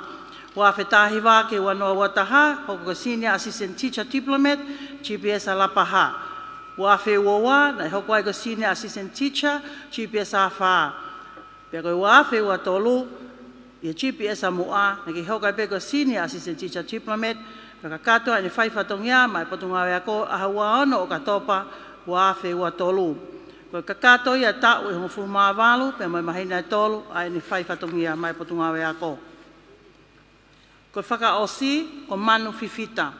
Aho whaele i ko aho taha ono o Februari tahiwa ono walu. Ka mata whahoko whatongia aho ni mame tahiwa walu walu. Tahiwa walu walu. Kamata e ngā ue he potunga ue ako koe untrained teacher e GPS angere ia. Tahani mau me tahiwa waluhiwa, untrained teacher e GPS mua. Tahiwa hiwa noa na ni hu ko so whai ako, tahiwa hiwa taha, whai whatongia e GPS mua koe probationary assistant. Tahiwa hiwa wa, ko teacher untrained, he chipi e Samoa. Tahiwa hiwa tolu, tahiwa hiwa fa, tahiwa hiwa nima, ai tahiwa hiwa wa, na hoko ai pe, ko teacher untrained, chipi e Samoa. Tahiwa hiwa tolu, teacher untrained, chipi e Sakolonga, pe moha asini. Tahiwa hiwa fa, teacher untrained, chipi e Sakotu. Tahiwa hiwa nima, teacher untrained, chipi e Matuku. Tahiwa hiwa ono, ke tahiwa hiwa fitu, teacher untrained, chipi e Sangaha. Ia tahiwa hiwa walu na whakakatoa ne certificate kalastolu na whakawhatongia i he chipi e Sangaha. Tahiwa hiwa na hauka senior assistant teacher he chipi e Sangaha. Wafe ke wafe matolu na hauka senior assistant teacher chipi e Saonua. Wafe mawha ke wafe manima hoko ai peko senior assistant teacher e chipi e sa haasini. Wafe maano ke wafe mawhito ke hoko ai peko senior assistant teacher e chipi e sa tuariku. Wafe mawalu ke wafe hongofulu ke hoko ai peko senior assistant teacher e chipi e sa haatua. I wafe tahataha na hilakanga tatawa i pe chi e pe Sangaha. Wafe tahawa ke wafe tahatolu na ne foke wako i ko sa whaiako. Wafe tahafa na ne hoko ai ko senior assistant teacher diplomat he chipi e sa ohonua. Wafe tahanima ke wafe tahano na ne hoko ai peko senior assistant teacher diplomat e chipi e Sangaha. I a tahano o Sanuari wafe tahafitu ke wafe tahawalu na ne hoko ai ko senior assistant teacher diplomat e GPS taanga. A wafa Sanuari waftahiwa na ne hiki ai ko tokoni pule deputy principal he GPS at tufuwai. Waftahiwa wafi wataha na ne hiki ai ke principal grade 5 he GPS at tufuwai. Wafi wowa ko hoko deputy principal grade 3 he GPS at haatua. Ko kakato ne whaifatongia e hongo fulo February wafe ua tolu. Ko kakato katoa ia ta ue tolu ngofulu mawha mo mahina hiwa ai whaifatongia i e potunga wea ko. Whamalolahi atu he whaingamari ko mau.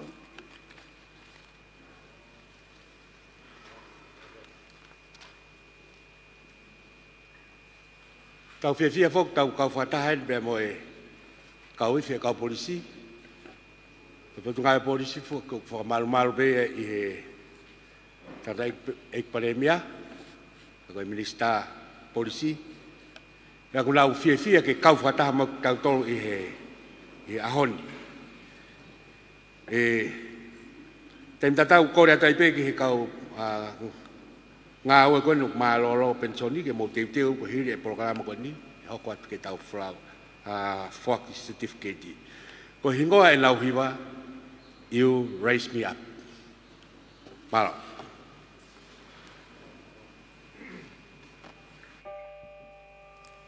This one.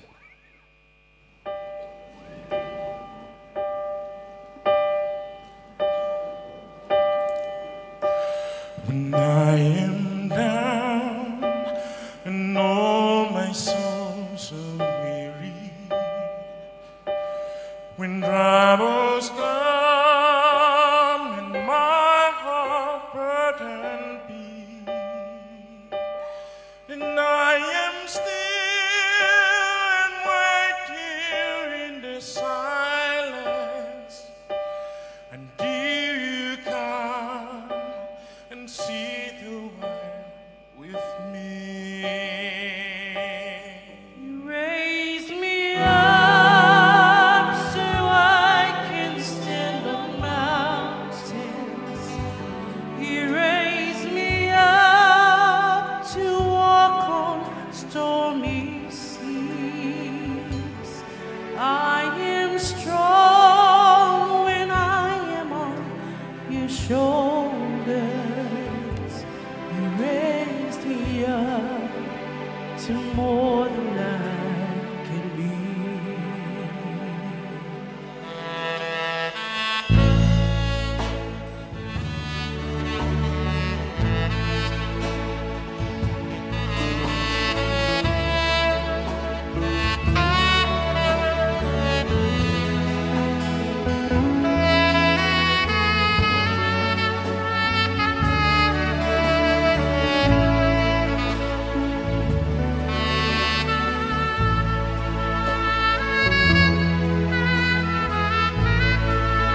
restless heart, and so imperfectly. But when you come and I am filled with wonder, sometimes I think I glimpse eternity. You raise me up so I can stand on mountains. You raise me up to walk on stormy seas. I am strong when I am on your shoulders. You raise me up to more than I can be. You raise me up so I can stand on mountains. You raise me up to walk on stormy seas. I am strong when I am on your shoulders. You raised me up to more than I can be. You raised me up. You raised me up to more than I can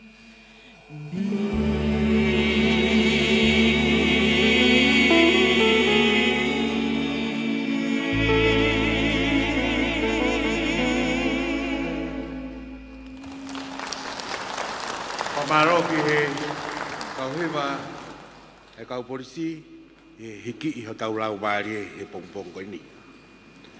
Te tau hoko atu ki he tau polokala mahano hoko, ko no ui atu ang nau tolu tatau mai ki he ngau e whakawhai ako lolotonga e wafi wa tolu. Wafi na he beta kei whanga. Kai ke ngata e hoko atu ai pe ki hono whaki e pare makehe ki he kau whaiako, whahau ngai. E ngau e si de form 2. Kolega manu aka ora ke untuk fakat fatongia ko ya malo.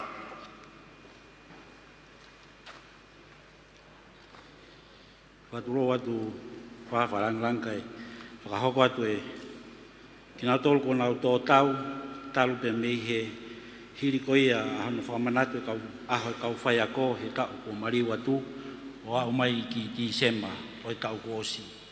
Lawe i he polo kalamani o rotonga iai ai mea whakaeiki e ua o ku i he whakalake pā e toku whakahoko ia he wike kahau ai potu ngāwe. O whampe ke whakahoko atu, e hui ko nau tolu kotoa ku mea mai he ngaru o pepe mo e ngaru ea, na ku tataka hau mou loto he kai kau atu ia i he ui o ahoni.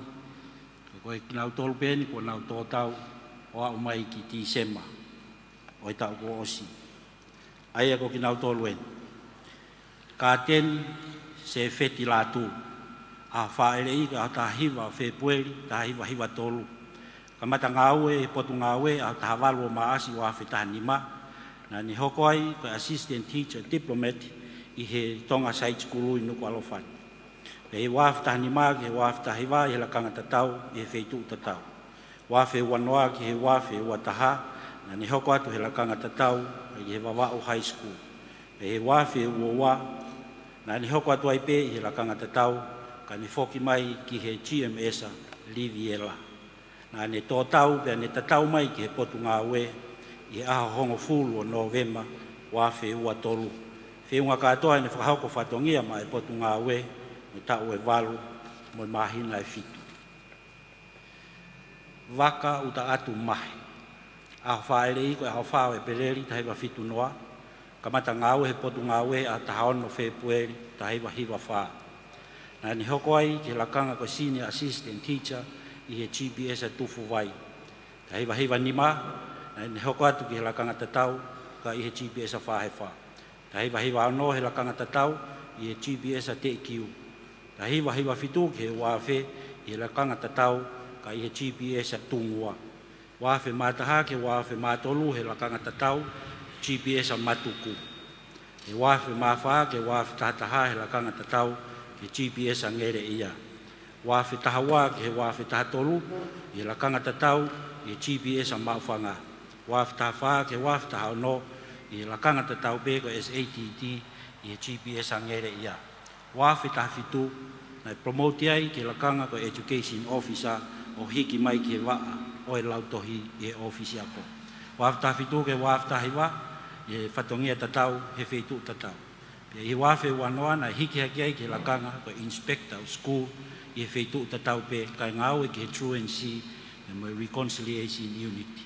Wafe ua taha na hiki haki ai ke lakanga ko assistant senior education officer i waa o e ATT. E wafe ua taha i lakanga tatau i he wheitu tatau. Na netari ko au ki hono ui maa oni oni i au taha hiwa o November wa whehua tolu. Whehunga katoa e whakahoko whatongia a waka uta atu mahe, ma e potu ngā we mo e aho e tau e wahiwa mo e mahina e hiwa. Popi Puniani Tonga. A whaere i ka nima o siulai ta hiwa no hiwa, na ne kamata ngā we potu ngā we a tolu taha Sanuari ta hiwa hiwa tolu. Na ne kamata ngā we hilakanga ko e untrained certificate teacher i he lautohe pureanga a arere uta. Hoko atu ai pe i he rakanga tatau pe TUT ki he lautohe pureanga a tonga mamao.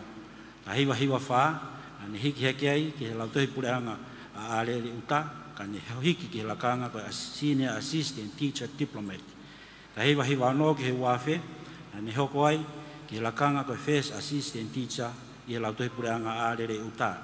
Wafe mātaha ki he wafe māua i lakanga tatau, ka ni hiki ki he Niwa 4O District High School. Wafe ua tolu ke wafe ua wha, i lakanga tatau pe, ka toi foki ki he lautohe pureanga a rere uta. Wafe mānima ke wafe māwaluhu, i lakanga tatau, ka hiki mai a whakahoko whatongia, i lautohe pureanga a fua motu. Wafe māhiwa ke wafe tahawa he whatongia tatau, ka ni hiki mai a whakahoko whatongia, i lautohe pureanga a TRCE. Wafe tahatolu he whatongia tatau, ka ni hiki ki lautohe pureanga a Nautoka. E wafe taha wha ke wafe taha no, ane toi foki mai pehe lakanga tatau ke lautohe pureanga a TRCE. E au hiwa o Sanuari wafe taha fitu, hiki hekei ki lakanga ka supervising teacher, ka ni whakahoko whatongia e lui ofisi o e potu ngā we. I he au taha ono Sanuari wafe ua tolu, ane hoko ai ki te whakafoki mai ki lakanga ka ngā we ke waa silapa e potu ngā we. Na ne tatau mai ki he potu ngā we i he nitari o noui maa oni oni e au fitu o November wa whewua tolu. Wheunga katoa ni whakahoko whatongia ka mai potu ngā we mo e tau e ua fulu maa ono mo e mahina e hiwa. Si aosi Kuki Tonga. A wha ere i koe a wha o maa asi tahiwa fitu noa. Kamata ngā we a urako whepueri tahiwa hiwa wha. Na ne hoko koe tamasi iako i he korisi ako whawhai ako he tahiwa hiwa taha ke hiwa tolu. Tahiwa hiwa wha, na ne kamata ngāui i lautohe pureanga wha he wha i he lakanga koe senior assistant teacher. Pei whepueri tahiwa hiwa wha, na ne hoko atu ai pe ki he lakanga tatau, ki he apiako tatau, ka ne hiki ake ki he lakanga koe whai ako whakataimi ako ako. I he tahiwa hiwa wha ai pe, na ne hiki ki he lautohe pureanga hauma, ka ne maua e lakanga koe senior assistant teacher diplomat. Whepueri o maasi, tahiwa hiwa ni mahe la kanga tatau, ka ne hiki whai whatongia i whakakai hapai. Tahiwa hiwa ni mahe, ane toi hiki hakai pe he tau tatau, o whahauko whatongia i lautohe pureanga a fotua i hapai. Tahiwa hiwa ono ke hiwa walu, na ni hoko atu he la kanga tatau, ka ne hiki whai whatongia i lautohe pureanga mo unga o nei hapai. Tahiwa hiwa hiwa, ane hoko ai koe officer in charge i he apiaka tatau. Ua wheke wafu maua i he lakanga koe senior assistant teacher diplomat i he lautohe pureanga a haano. Wafu mātolu ke wafu mawha i he lakanga tatau ka ne hiki whahauko whatongia i lautohe pureanga a fotua. Wafu mānima i lakanga tatau ka ne hiki whahauko whatongia i lautohe pureanga a koulo.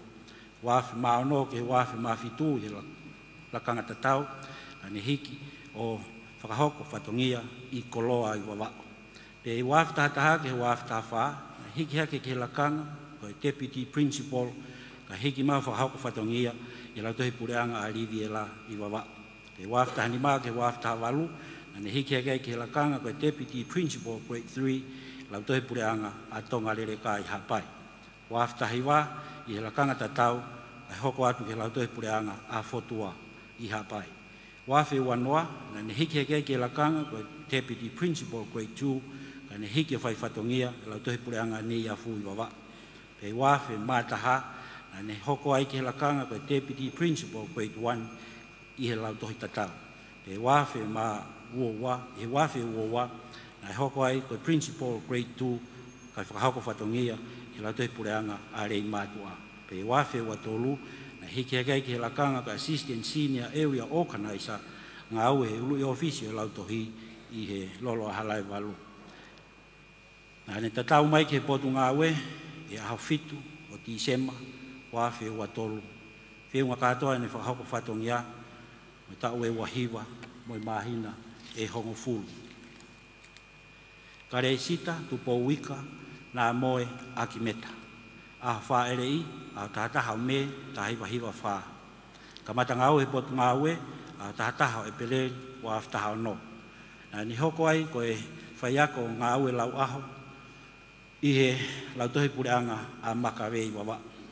Wa aftaha o no, nā ni hoko ai ki he lakanga, ko Senior Assistant Teacher Diplomat, i he lau tohi tatau pe. Pei wafe taha fituna ni he lakanga tatau ka ne hiki ki he lau tohi pureanga a lo tolu. Pei wafe taha fitu ke wafe ua taha na ne hiki mai ai he lakanga tatau pe ki he lau tohi pureanga nuku alofa. Pei wafe ua ua ke wafe ua tolu he lakanga tatau ka ne hiki o whakahoko whatongia i lau tohi pureanga a havelu loto. Tatau mai a karesita ki he potu ngā ue e ne tari a hono kwau ui maonion ku whakahoko kia te ia, e aho tahau au Tisema, wafe ua tolu. Whiunga katoa ne whakahoko whatongia, me tau e fitu, moi mahina e waru. Koe lawa ka katoa ia o ki nau tolu, ku whakahoko atu, na nau ngāue, he potu ngāue, o nau pension, e nau malolo, he huinga whakawhare mahaki, na mo ki nau tolu, na nau tōtau, he potu ngāue. Whainga maari e koe ni, wamore more pe e kisea, tu mua ke ui atu a ki nau tolu ko ia ko nau iheni he ahon, whafofonga i a ki nau tolu ko toa pe, nau lava mai, ke tari ai mea wafa e potu ngā ue, ke ki nau tolu ko nau pension, o hange ko ia ko whakahoko atu. Kore atu ki he kau whafofonga, ke mo teu teu mai. Tuku ofo, wharemaka, merikiola.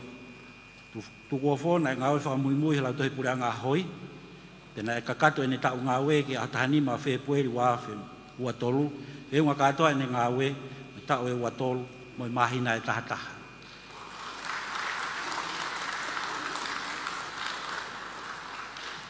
Siutiti lolohea whakatou mahina aisea. E unga katoa tau ngā ue a siutiti, e moe tau e hongo fulu maa fitu, moi mahina e whaa. Ko whetu nai ngā ue ai, koe Tonga High School. Malo si titi. Se taita tau whalere ha unga tau. Se taita tau whalere, nai ngā ue whamuimui he ului ofisi e potu ngā ue. Nai whiunga katoa ne tau whakahoko whatongia mai potu ngā ue, me tau e whanoa, moi mahina e nima. Se rita he hau nau. Se rita koe pureako ia lau tohe pureanga alongolongo, e kakato e tau ngā ue a hawha sa anuari waf ma wha, whiunga me tau e tolungo fulu ma hiwa, moi mahina e hiwa.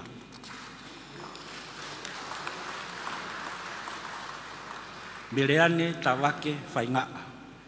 Whakaosia mereane e lau tohe pureanga ofisi, e nei whiunga katoa e ne whakako whatongia me tau e tolungo fulu ma hiwa, moi mahina e tahataha. Malo mereane.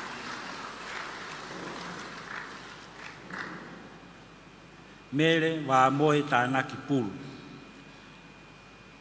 Whaosia mere wa moe pulu, ulu i ofisi e potu ngā ue, na ne kakato e ne whakako whatongia he a wha sa anuari wa wha, whiunga ne tau ngā ue mai potu ngā ue, me tau e tolungo fulu ma hiwa, moi mahina e hiwa.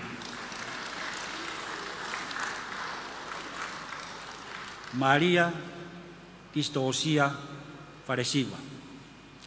O Maria, ni ngawe mo e ulu i ofisi o lautohi, kakato ni ngawe i aho wha sa anuari wa mawha. Whiunga katoa ni tau ngawe, ni tau i tolungo fulu maono, mo i mahina e hongo fulu. Malo Maria. Liliani Sina Wailoa Wilson tu i Halamaka.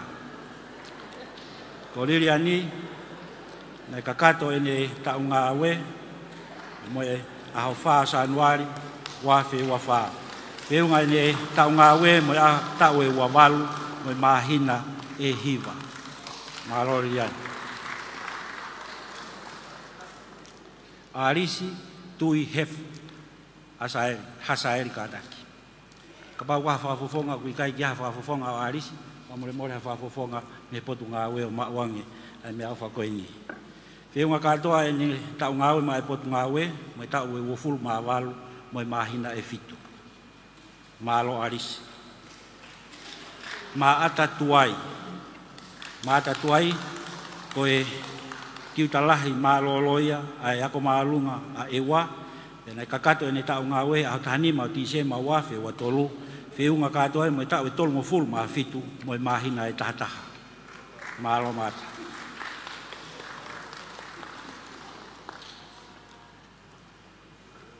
Au lapei kolope aua.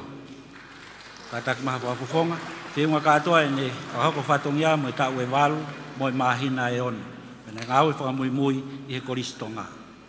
Malo pei. Whalahola Vila Whehoko. Whalahola ka pau kui kai ku kore peha whafufonga pe me potu ngawe ke tari e me au whakoeni. Sai. Hoko atu Katarina waka uta lino. Katarina waka uta lino, whiunga katoa ni ngawe mo e tau e tolungo fulu mātaha mo e mahina e tolu. Malolo e aha wao no me wafe wa tolu. Lasini tutu ila. Ko lasini tutu ila na whiunga ni whahaku whatongia mo e tau e tolungo fulu mawha mo e mahina e onu. Kakatoia ke aha wao no o katopa wafe wa tolu. Mama Fifita. Mama Fifita na whiunga ni ngawe mo e tau e hongo fulu mahiwa mo e mahina e wha. Na ne malolo ya wha o me ya me potu ngawe wafe wa tolu. Maria ngungu tau siri. Kakato ene whaifatongia mai potu ngawe mo e tau e tahawalu mo e mahina e tolu. Kakato e aho waono o katopa wafe wa tolu. Manu Fifita.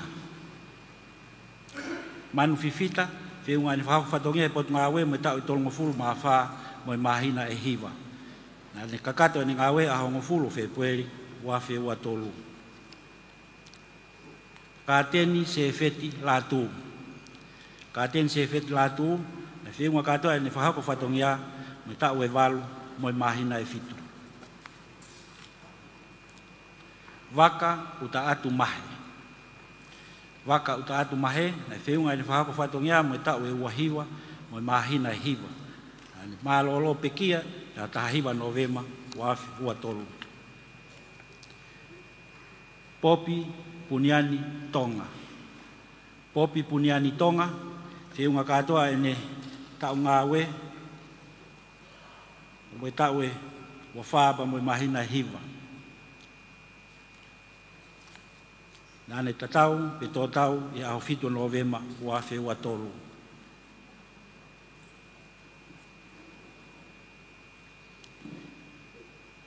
Siaosi Kuki Tonga. Siaosi Kuki Tonga, na whiunga ene ngawe mo e tau e wofulu mahiwa, mo e mahina e hongo fulu. Nane tatau mai aho fitu ti sema wafe wa tolu. Malo. Ia koe whakaosi, ko karesi ta tupoui ka nā moe akimeta, e whiunga ni whakahoko whatongia, mo e tau e fitu, mo e mahina e walu.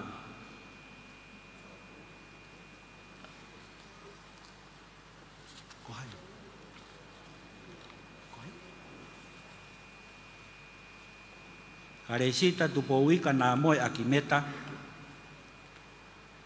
whiunga ni whakahoko whatongia, mo e tau e fitu, mo e mahina e walu.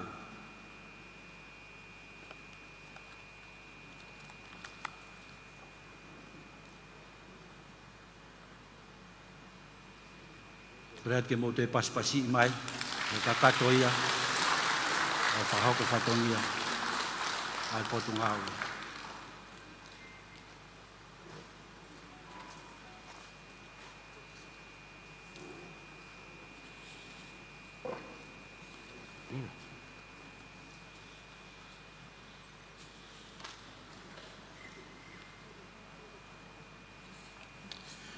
Patulo wat mo whakarangangi, o ka meliko. More be makta ulua, hutu o kauta tuerewa ki whatongia koin, nge poko e umumea i, ki whakahonga koin, whai mabe me kauta koin a kau whai ako, me wila ko whita, ki fufu aloa mai he ngai tau, pou be ki he Engmista pa pe ke potunga we ono teke to ya ko ta ko no ai ki mo ya o pe pa ponga to pe fa flangang ya pa malo la he me passenger fita pensiman fita ka mai poate pure mo ka me mi pa ko to pe ka ta ka fa ya ko pa frenite ai pa malo la ke fituna e nga ke lei e tā ki nima o whai he ako, pa tau ikuna ia e whai tau aku no wanoa watolu. Wata me mo tala monu, e whituna me mo e potunga awe, au me ke tau te mao ha whai tau ako monu ia, mo ikuna poki he tau whakako koni wanoa wawha. Wafe mai rewa ki whatongia koe ni, wanga mahena ki poki aho no o whakahonga, e kautaha kone kau whai ako, ai tuu ki mua i he ngahi a bea ko lautohi, o lahi taha taimin kuna uiki hake ke le wolo koeni, o e ako loto. Ai ni koeni anau sivi huu ki he ngahi korisi. Ia mea pangoia, usi e iwi, kutau mai bea e tuu ki mua taha, ula ki ua tolu, I hola koe ni siwi hu ki ngai korisi me he form 1 we form 2 i tau ngahi ako loto. O wha maa bōpua kia, ai ngahi apea koe tolu tuki mua taha, o nau tola he nau kaulawa na i he pass mark koe uangi au, pe lele yangi ai, i ako maa lunga tonga. Ai aku tuki mua ai, uia tupe whamore, ai pure ako e apea koe ia, pe kwa whafonga, e lawa mai ki muani o mao watu ai ki whakahonga koe ni pa mi he whawhalangi. Ako tuki mua taha ni he siwi huku ke ngahi korisi, pa mi he form 2, i he wanoa watolu, oku mauia e he tonga side school. E lawa mai pure ako. E koe ua, koe ako loto, pe koe government middle school, Havelu loto. Pas le lahi mai, i wawe mai pure ako, ma wafufonga.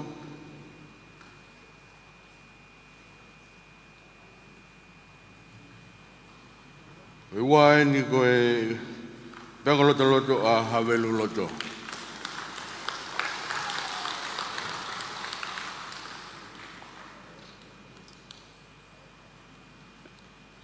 Alo ipu. Ko whakao si koe whikatolu ia, koe government middle school, Tualiku o Pilolevu. Ko tolu koe ke maumea ia ki apea koe ni, ki apea koe ni o ku kaupeia he puhu ki tuki mua he tau otoa. Ko ki apea koe ni wako kia ia whātumu pa Havelu riku. Koe, ako loto, ai Tualiku o Pilolevu.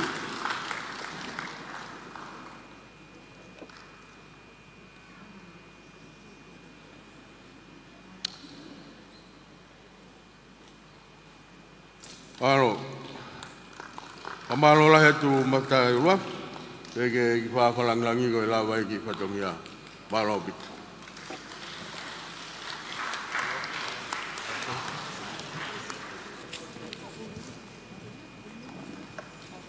Whakalangi, koe ke tuko sia patunga ako. Ko kore he tu ke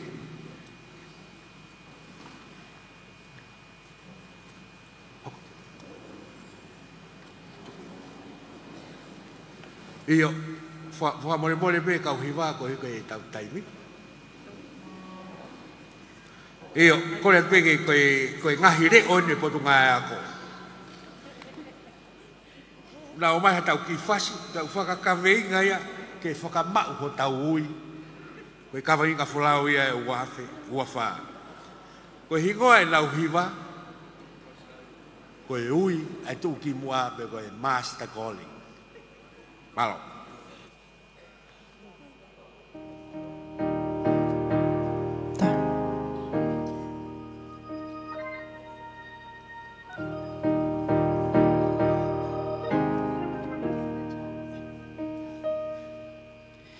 Listen while you still can hear.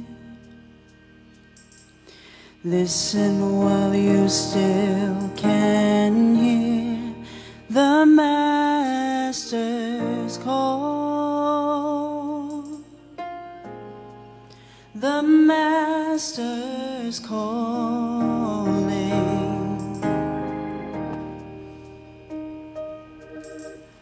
Bow down while your knees still bend. Bow down while your knees still bend. The Master's calling. The Master's calling.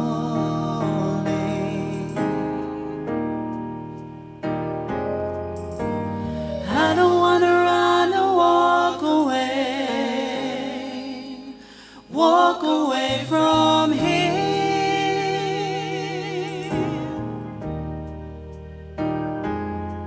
No, I don't want to run or walk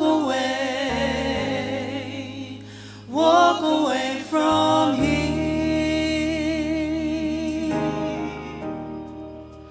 Bind me to your side.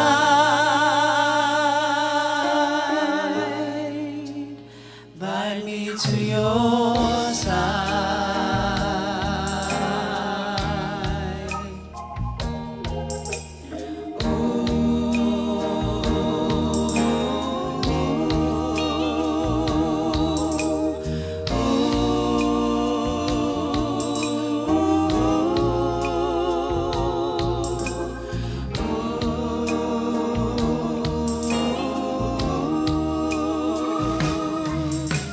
Seeking though your eyes don't see. Oh, seek him though your eyes don't see. The Master's calling. The Master's calling. Oh, praise him. And praise him while your lips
whawhalangi o tau ho tau langi.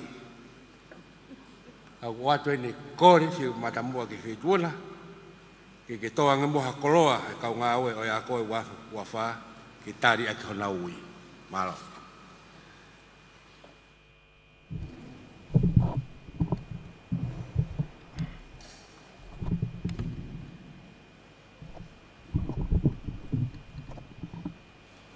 Tapu tō mawhawhi. Tapu moe tamatu o tonga ki tu pauonu. Kui na naspau. Mai whare ha moe. Tapu moe hoi ki e whanua. Tapu ki a whaiwhekau Newton. Tai ap. Kau maa kau takiloto. Tapu e ki e kau whawhawaka pureanga. Kawepe motuani. Na mo whaiako ki mo apa mo toki hoko koni koe kau whawhonga. Tapu ki he pulelahi unvesi whawhonua toga, interim VC. Kau maa mo kau tin mo kau ngawe. Tapu en ke si tari pule, si oi pot ngako. Kau ofisa malunga pot ngako, kau maa ki mo tolu. Kau ngawe me kau whaiako, ai pot ngawe ako. Tapu en ki kau whaafi kotoa, o tau lo nuku he wharen. Ka whatuloa ti kai whae pe mua, haki rea, o taranga fua ki tau programa. Kau ngau e put ngā aku. I tongani momotona, i kau ngau e mesi whawhonua. Koe kau ngāwe he ako, i tapape i tongani. Mo muri na whoki, kau mai whaamiri. Koe ngāhe mahen. Whawhita, i patau tōi whawhita. I whainga maari e koeni. I whailonga e ai, tau tōi kamata he tau whakako. E whakako o i wanoa ua whaa. Ka boi whainga maari, ka boi whakoloa aki, o ki tau tolu. Ai koloa mo ui, boi whatongia peri ngesi, mo maui ngā whau. Koe wha mama, o tau tau tupu. Ka tutu haki mama, ke ne hulu hulu, a hara whanonga, ai kā o tonga. O ko wamanak ben mo ma o ma lo le o mo ngai family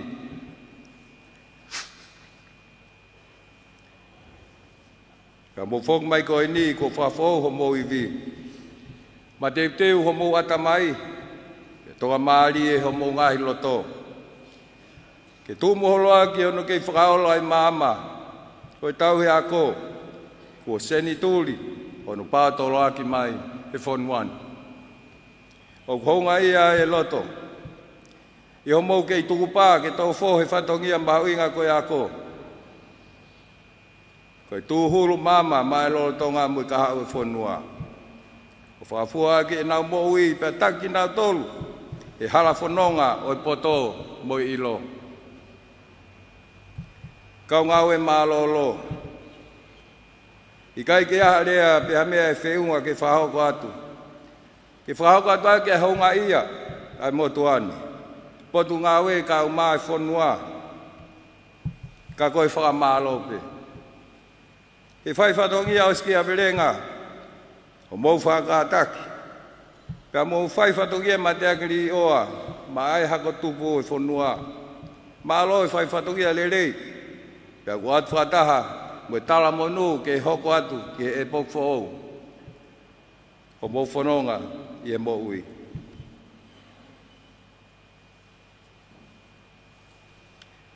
O aloi ia mo honga ia. A mo whapapalahi ki whahoko atu ai ofa. Loto honga ia mo whikau ngā mamai moni. Ki ngāi whamiri o ki nau tōru.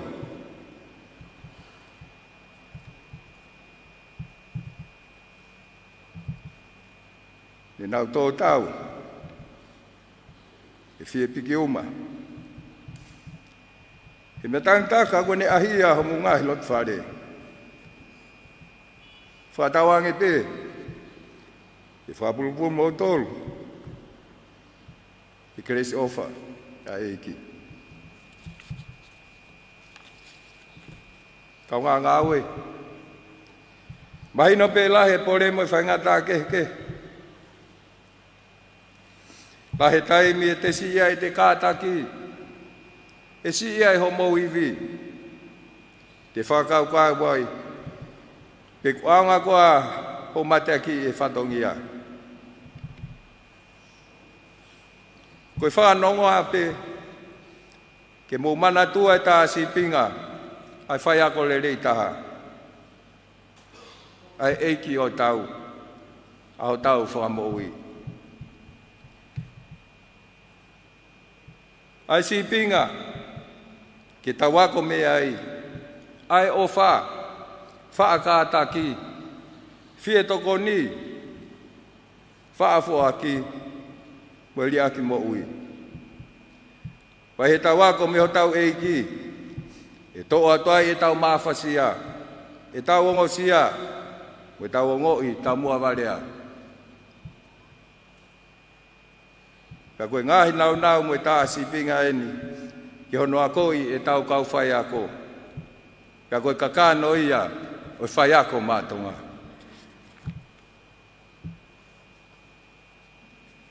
Kau ngāwe, tupe mua ki lawe peka ni ihe ngai whatongia. Nai lawai, ka mua ngai whatongia e te waki mai mei mua. Whamalola he te lawai siwi o tau kohiri. Le rei ange e siwi e whomua, umaa e whomono, pa pehe whoki e whomfitu. Wai whamalohen ke pule toka high school, o tau kosi, ka umaa ngo pule ak maalunga niwa whou, ka mo niwa top tap. E whai whatongia le rei, pa whakasinu mai he ola le rei homu ngai siwi. Pea ko ui ai ki motolu ke ngai whatongia kehe, ke hoko atai ho mou ngā wei, ka hau o tau whanua. O atu whataha whamalo ni we whamalo ki a motolu, me kau motari e whehikitaki. O kuilo pehe motoani mo e potu ngā wei, kai ko hamea ene o whaingofua. Pea ko honga ia ai ho motari. O pau ka hamea o ke tokangi ai, kātaki pe o whakahoko mai ke potu ngā wei. E tau ni hange pe koe ko ilo. E whai ai hanu whamalohi, ai pau ke resi sita, ai whai ako kotoa pe, o ne whai ako e tau whanau. Koe aluen ke tau e tolu, a hano le sita kau whai ako, pe e whakatatau koe tau tūtū ni, koe whai ako kotoa pe, o whai ako i hataha, o pau ke ai, a hane resi sita. Koe uhinga pe ni, ke lava wakai, e de tau, mo whiunga, ke ne toka ngai, mo tauhi e tau whanau. E whiunga e pot ngā woe ke whakotu mo e waa inclusive education. Ko e waa koe ka ki nau tolu o whemau, hangahi tokon ma ke he. I wawau, pia mo haapai. I lolo tongani e tūpe taha ngere ia, pia taha i hoi. O mahino pe ngau e tua taimia ki mo tolu kau whai aku. Pea whai a siwa mo tuani kau maho mo kau whisa maalunga. Pea whaunga e whakahounga aki. Ai ngahi taima kehe koe ni he wawe taha. O whamo e mo tuani ke whakau atu heni. Ai whotutu i he patseti. O i tau koe ni e kamata i siulai. Ko tau e taha e universit whawhonua. Ka koe maka maile mahu inga eni. E tau whengau e aki, ke whaingofua ange, maa ange, pia nofo pe tau whanau he malu ho tau ngahi whamiri. Koe ngahi whatongia ne tuku atu ke tieniu ke whotu, ke ngahi tau ka hoko mai, hono palani ke whotu, ha medical school, tua apiako whawhaito. Whotu ha apiako lao, pe koe lower school, pa mo whotu ha tau senta ke herea tonga, pia moyanga whakawhonua.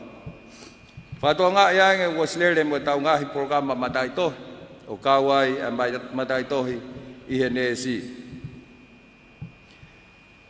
Kau tau i whanau, kau whai aku. Wai ai te whanau ke motoi wakaya ke ngai polkama ako. TNU peko USP peko TTI. O fie mau e whanau tangata ke ngai polkamani. E tu he tai nibi mei pesete whinoa. O whanau ako ni ko whanau whiwhini. Wakai e ta whai kone teknolosia. E koe pōre he tai nibi. E ta whai ki kone teknolosia. Pako whiwhia ke whakahoa tua hoko atu heni. Nei lava ai polkama pechela pe matai tohi. Ai universit fa fonua pe fo ke matai tohi. Ki pechela i tafa ki ko ne teknologia. E finga glere pa mo universit ko ia ko kap. Ka wa tai fa malo heni ka ki nau tolu. E pa universit ko ni. E finga glere ke lava ai o whakakato ai whatongia ko ni. E tau ni o whakalahi ai a scholarship ki ngai tawhaaki o mahu inga ia e whonua. Kau hene mo ui, kau hene tawhaaki he ako, ka moe tawhaaki whaka-engineer moe lao. Mahino hene ai ngai whie mau make, ke whai tuku ingata ai commit scholarship ke te whakahoko hangahi wahe, te te lava, o address pe fai ha mea ki he tō no he ngai ta whake ke koe ni o mau inga ki he langa whakalaka o i whonua. Nau lawi pia ki mua kai tūpe ke toi whakamama whai atu. He mau inga ka ki mō tōl kau whai ako ke mō ilo pe o whai whakangahi ngā ue ke mō ngahi api ako. O si mau e panga te au anoa miliona ke whakalere ia ke ngahi api ako pe koe langa whooha ngahi api ako e ono ua e ngahi tāu koe ka hoko mai. Ko be ta ko tu mahu inga pe ke whahoko atu. E whakatu lewa e tau programa wha computer. Ki hono whakalele mo tokoni e kau ngāu e koni he ta whaki whakako. O kaua e hano lesisita. Kaua e tari wha elektronika pa lava e whahoko he mātua. E taimi o koe ke iai e whanau he loki ako. Ta lava e o sio ai ke tu unga o e ako pe ko assessment e whanau. Pai lava e o te lava sio whakafoki ki mui ki he ola e ako e whanau. He ilo nā lawa i o toi tokoni ai ki nā tōru o fuwhia mau ai tokoni. Ai e kamata ke potu ngau e apiako e whā, ka toko hoko tai pe hono tānaki pai ngahi apiako, ka o rewa pe ko kau kātoa. O whāmfu hen ke kau ki ai universit whāwhonua, kau māwhoki ai ungahi ako kotoa pe whakateknikare.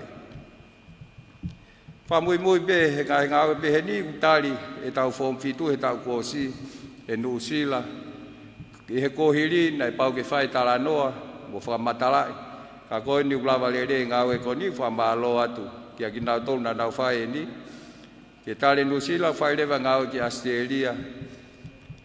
O e whaasi pe, ai tātotongi ako, mea na tau mua aki, a basic education ke tātotongi, e ko free basic education. Ai e he tau ngahi ako, middle school, ai alu au ke fomua hange pro mo ilo o ki kai ki ano totong tok sivi ai pa ke Filipe ko pe ko hai kolisi te ke fie lava ki ai o fa nau pe ko ako malunga pe ko nga ya ka pulianga pe ko ya ko asi ka mahu inga ki ako ilere fa nau be na wala ke me kelas ta o au ke fomua kai ke ngalo heni ai ako toka mua. Ye tu he tai ni miko na peseti pe ni manoa o whanau ton ke nao ako toka mua o naulo tonga ako ye ngahi ako toka mua ko rea ke mātua wau kāta ke o maha wau whanau he toko nien ke o nau kahau toko nien ke nau mateu te wange ke hua tu ke hua ko lau tohi kau ngau e ihe ako o ko whafunga ea te pule ngā mui kakai o tonga e whamalo lahi atu. Koe loto honga ia moon kia te ki mautolu. E kei whakahoko e tau e ako. Pa mohono kei whakaola e māmau e ilo i o tau whonuanu. Whawheta e tō whowhatongia lo tū mo e pou. Ia oua mua nā tuku e tau whehu whaki aki. E oku ola le rei. Ai ongo e tau lo tūni. Ki e tau kakapa. Pea tau huwhia whoke tau whanau ako. Ki nau whakalangi ia tua he poto mo ilo. Ko nau inasi ai. Lahe ngahi pole ia mo ngahi whainga tā. Moi whiri, e whakahoko whatongia ua manake mo whakahoko. Tau ngau e whakataha, mo whetaki nima. Ke ki lala ho tau whonoa ake e tau hea ko meri no moi ofa. Tau kai ngā lotu pe, tau kau ngā lotu pe, moi punake. E sisu ke whakatupu, ai ata mai wawalo. Ke ule o pe atari tuu, o taiki ke mama. Koe whaamu e motuani, ke monu ia mo malo ai pe atonga. Pea pehe mo ki mo tolu. Kau ngā aue, ai mātua. Ui whānau ako, o tuu loa, o whalahia.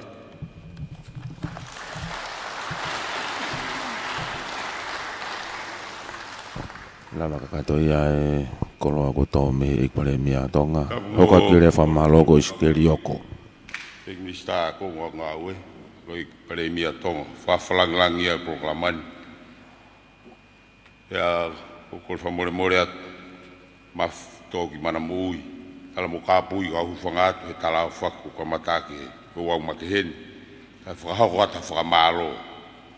Whafunga atu hene e putunga ko, kau kare kita, kau ofisa, mo kau ngāwe ko toa potu ngāwe I Tongan. IVC, mo kau ngāwe University, whafurua tonga. Ai mau fia mo honga ia ki whaituna. E paremia. I o lau maari rei ka tau kau whataha e o wau mahuinga koe ni. O tō taha pe ta. O whainga maari e. O tau kau whataha e o wan. Tau aho maulangi. Hounga. Ao tuku o taimi ka tau kau whataha e ahon. Kamata rei e tau. Ko tau kamata mo e ki. Pako ke mea heni ka whamaunga. Whalotolahia ke tunga mātua whatongia. O ke toi whakoloa e ahoni. O mauha mauiwi. E mau hoko atu. Ai ngā ue he tau. Malo ke paisteni siasi. Pentekosi. Whaifkau ni tonto e api. I whainga maari e whakakato e wau tāpu ake e aha mahu ingani. E kau ngā ue. Ka moe potu ngā ue. Whamara hen ki he IVC. Dr. Steen, e mo kau ngāu University whawhunua tonga, mo kau mai ngā tolo e ahon, o mahino e tau ki kau whakataha, e koe tau mate aki pe, e misiona tatau. E kau ngāu e ko tatau mai he ngāu e, whahinga ko lava hona whatongia, whamarorahi atu. Ka pau ko hoko e ngahi whatongia ko ate potu ngāu e ke wawe ai ho mou pensioni, o ko kore whamore atu. Kau ngāwe me he ngahi motu, me he o niwa, waulahi, a pai veu, pa mo funga whonua, marolahi. No taria tau ngahi whatongia tapakeke. Ko tau kalae ko tuku me I mua, e tau tutu e māma ke whonua. Ko tau whekau uia, ko tau ui ia. Ko hiki la pe tau uia, ko tari e ui maanoni. Pea ko whakapapalahi. I hongo pekia o kei toka. Whamahuinga e ho tau whatongia he mahuinga. Tari ho tau ui he tau kei ake tau ngāwe.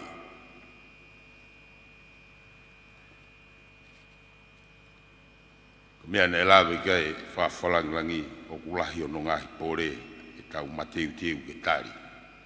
O ka ui me he loto a whi. Ui ho whangapere. Ko au en te uri oa. Ka hake whiwhine ni ngā tai. Pea ku tuwha ene topulangi ene oa. Pea ko nau api o ri atu ene oa. Ko osi. Whai ho tau le rei taha. O tau osi ngā maari. Oa nā ke hora moho ui. Nā ke hange ko siona. Hamusia siona na e puaki mai. Ko ho tau ui ia. Ko pōre ke tau tari. Ko no rea ia, tuge ma, he koe ngalu e whasi. Whepaki mo e ngalu, ke maua hatau iwi, ka ua e hola me iai. Whamaro atu he ngahi, kupu whikau ako toa be, o tau kau whataha, ngai tapa ke kai lava e programa e ahon o kore fa mori atu ka pa go ya to fatongia i kai tuha mo wa kai o kore fa mori an tawanga ke o tua maf ke i fa fon crash mai tau tolu ngai fatongia o hanga mai ta fa koloa koeni e tau taria o tau i kwa uen te uri oa kora te mua whakakato ate ki whatongian e whakiangi ki mea awha koe ni.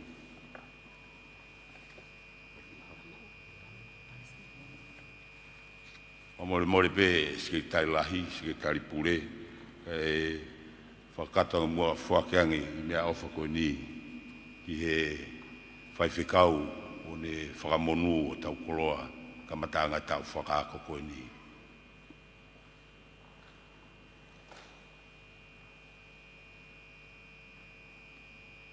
Mori tangata e whaiwhikau pai ke aha mea maua whailonga ia ke tau whakoloa wafi wa whaa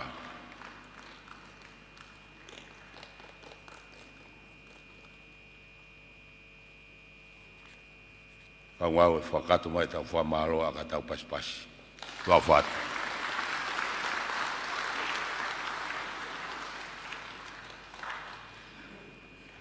Ko himi e whakaosea ke tau wau whakawheta e pongpongini. Ni mangi au nongo fulu maa whaa himi mo mea ke tau hiwa.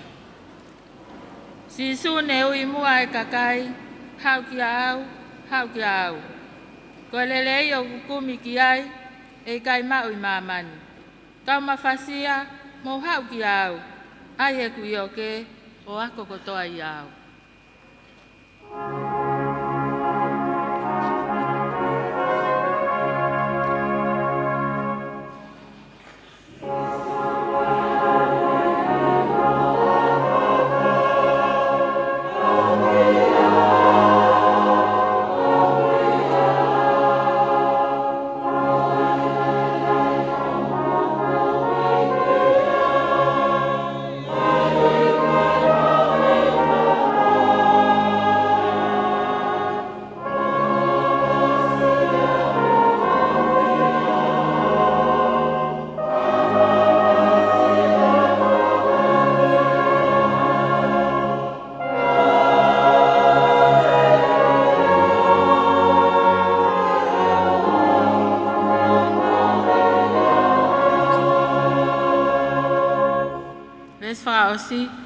Kau mawhasia, mo hau ki au. Hau ki au. Tali ai oke mo luni a aku, koe maa lolo e mau. Kau mawhasia, mo hau ki au. Ai e kui oke, o ako kotoa i au.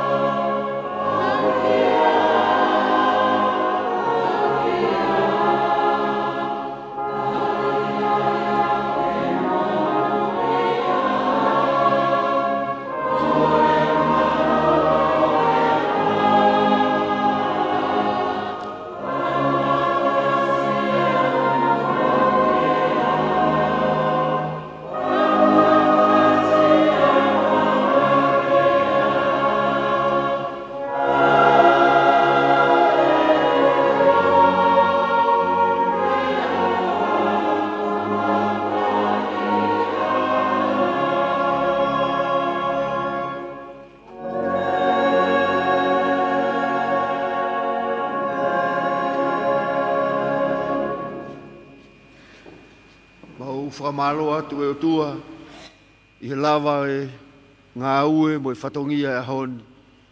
Mau whiawhia, i a halelei, halangilangi, whawhokotoa pe ia ke whalangilangi ia ke a Fiona. Pea koe kelesia tau eiki ko Sisu Klaisi mo e ofa e o tua koe tamai, whiohi mo lau maari e maoni oni, ke tutuku ia mo e whiohi anga e a honi, e wana ahiri kai whai pe o tae ngata. Amen.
koe Malo ko be fo klaro ka taki. koe lama kakatoi ai o au whamafola whahantono mei he holo whamanat ko kunsalo. Koe o au lotu whaftai ni a potu ngawe ako mo ako ngawe. Pamalo la. Koe koe whatongi ani whahokati o koe kamata whafolau e nea waka o ako i he tau a whe ua wha. Koe ko mea atua e tata ki whalanglangi aho koe i pare mea ona polo waka meriku pepe ki he tata ki paistene se asi whapente ko si koe ena ne tataki a ua ulotu koe ngahi whatongia ko lama lele ahoni pe kai ngatai ko malama lele a ngahi o wau whalanglangi me whamanato ki nau tolo kotoa pena i kuna a ngahi whai tau ngā ue o ngatai he tau kōsi. Pea kau mai ni ki he taoni, whamanato e moki nau tolu ko nau poa ki mālolo. Pea moi kuna e ngahi ngā ue anga ko ia. O au ke teki nau tolu na e peki a. Kai e whiwhia lahi ke uwha mālo lahi atu. Ki he kau ngā ue. Mau ngā ue whataha hano whamafola o e prokalama mahuinga koe ni. Ia tupo urea. Pe whokia me sa ke whamoki oa. Kau whatahai pia mo Webster Junior pia mo Peter Takafua kau Frisono Finanofo tanga pena yong lele atu i hele tio val fit point ma fa ma pepe ke tau pe si Facebook Broadcom 87.5 FM broadcasting tu ke tau foki e ki he tau fare frama folaria i he Vikilani House pia kau whatahai mga whatongia o aho malo apito mo mea mai ka mo mea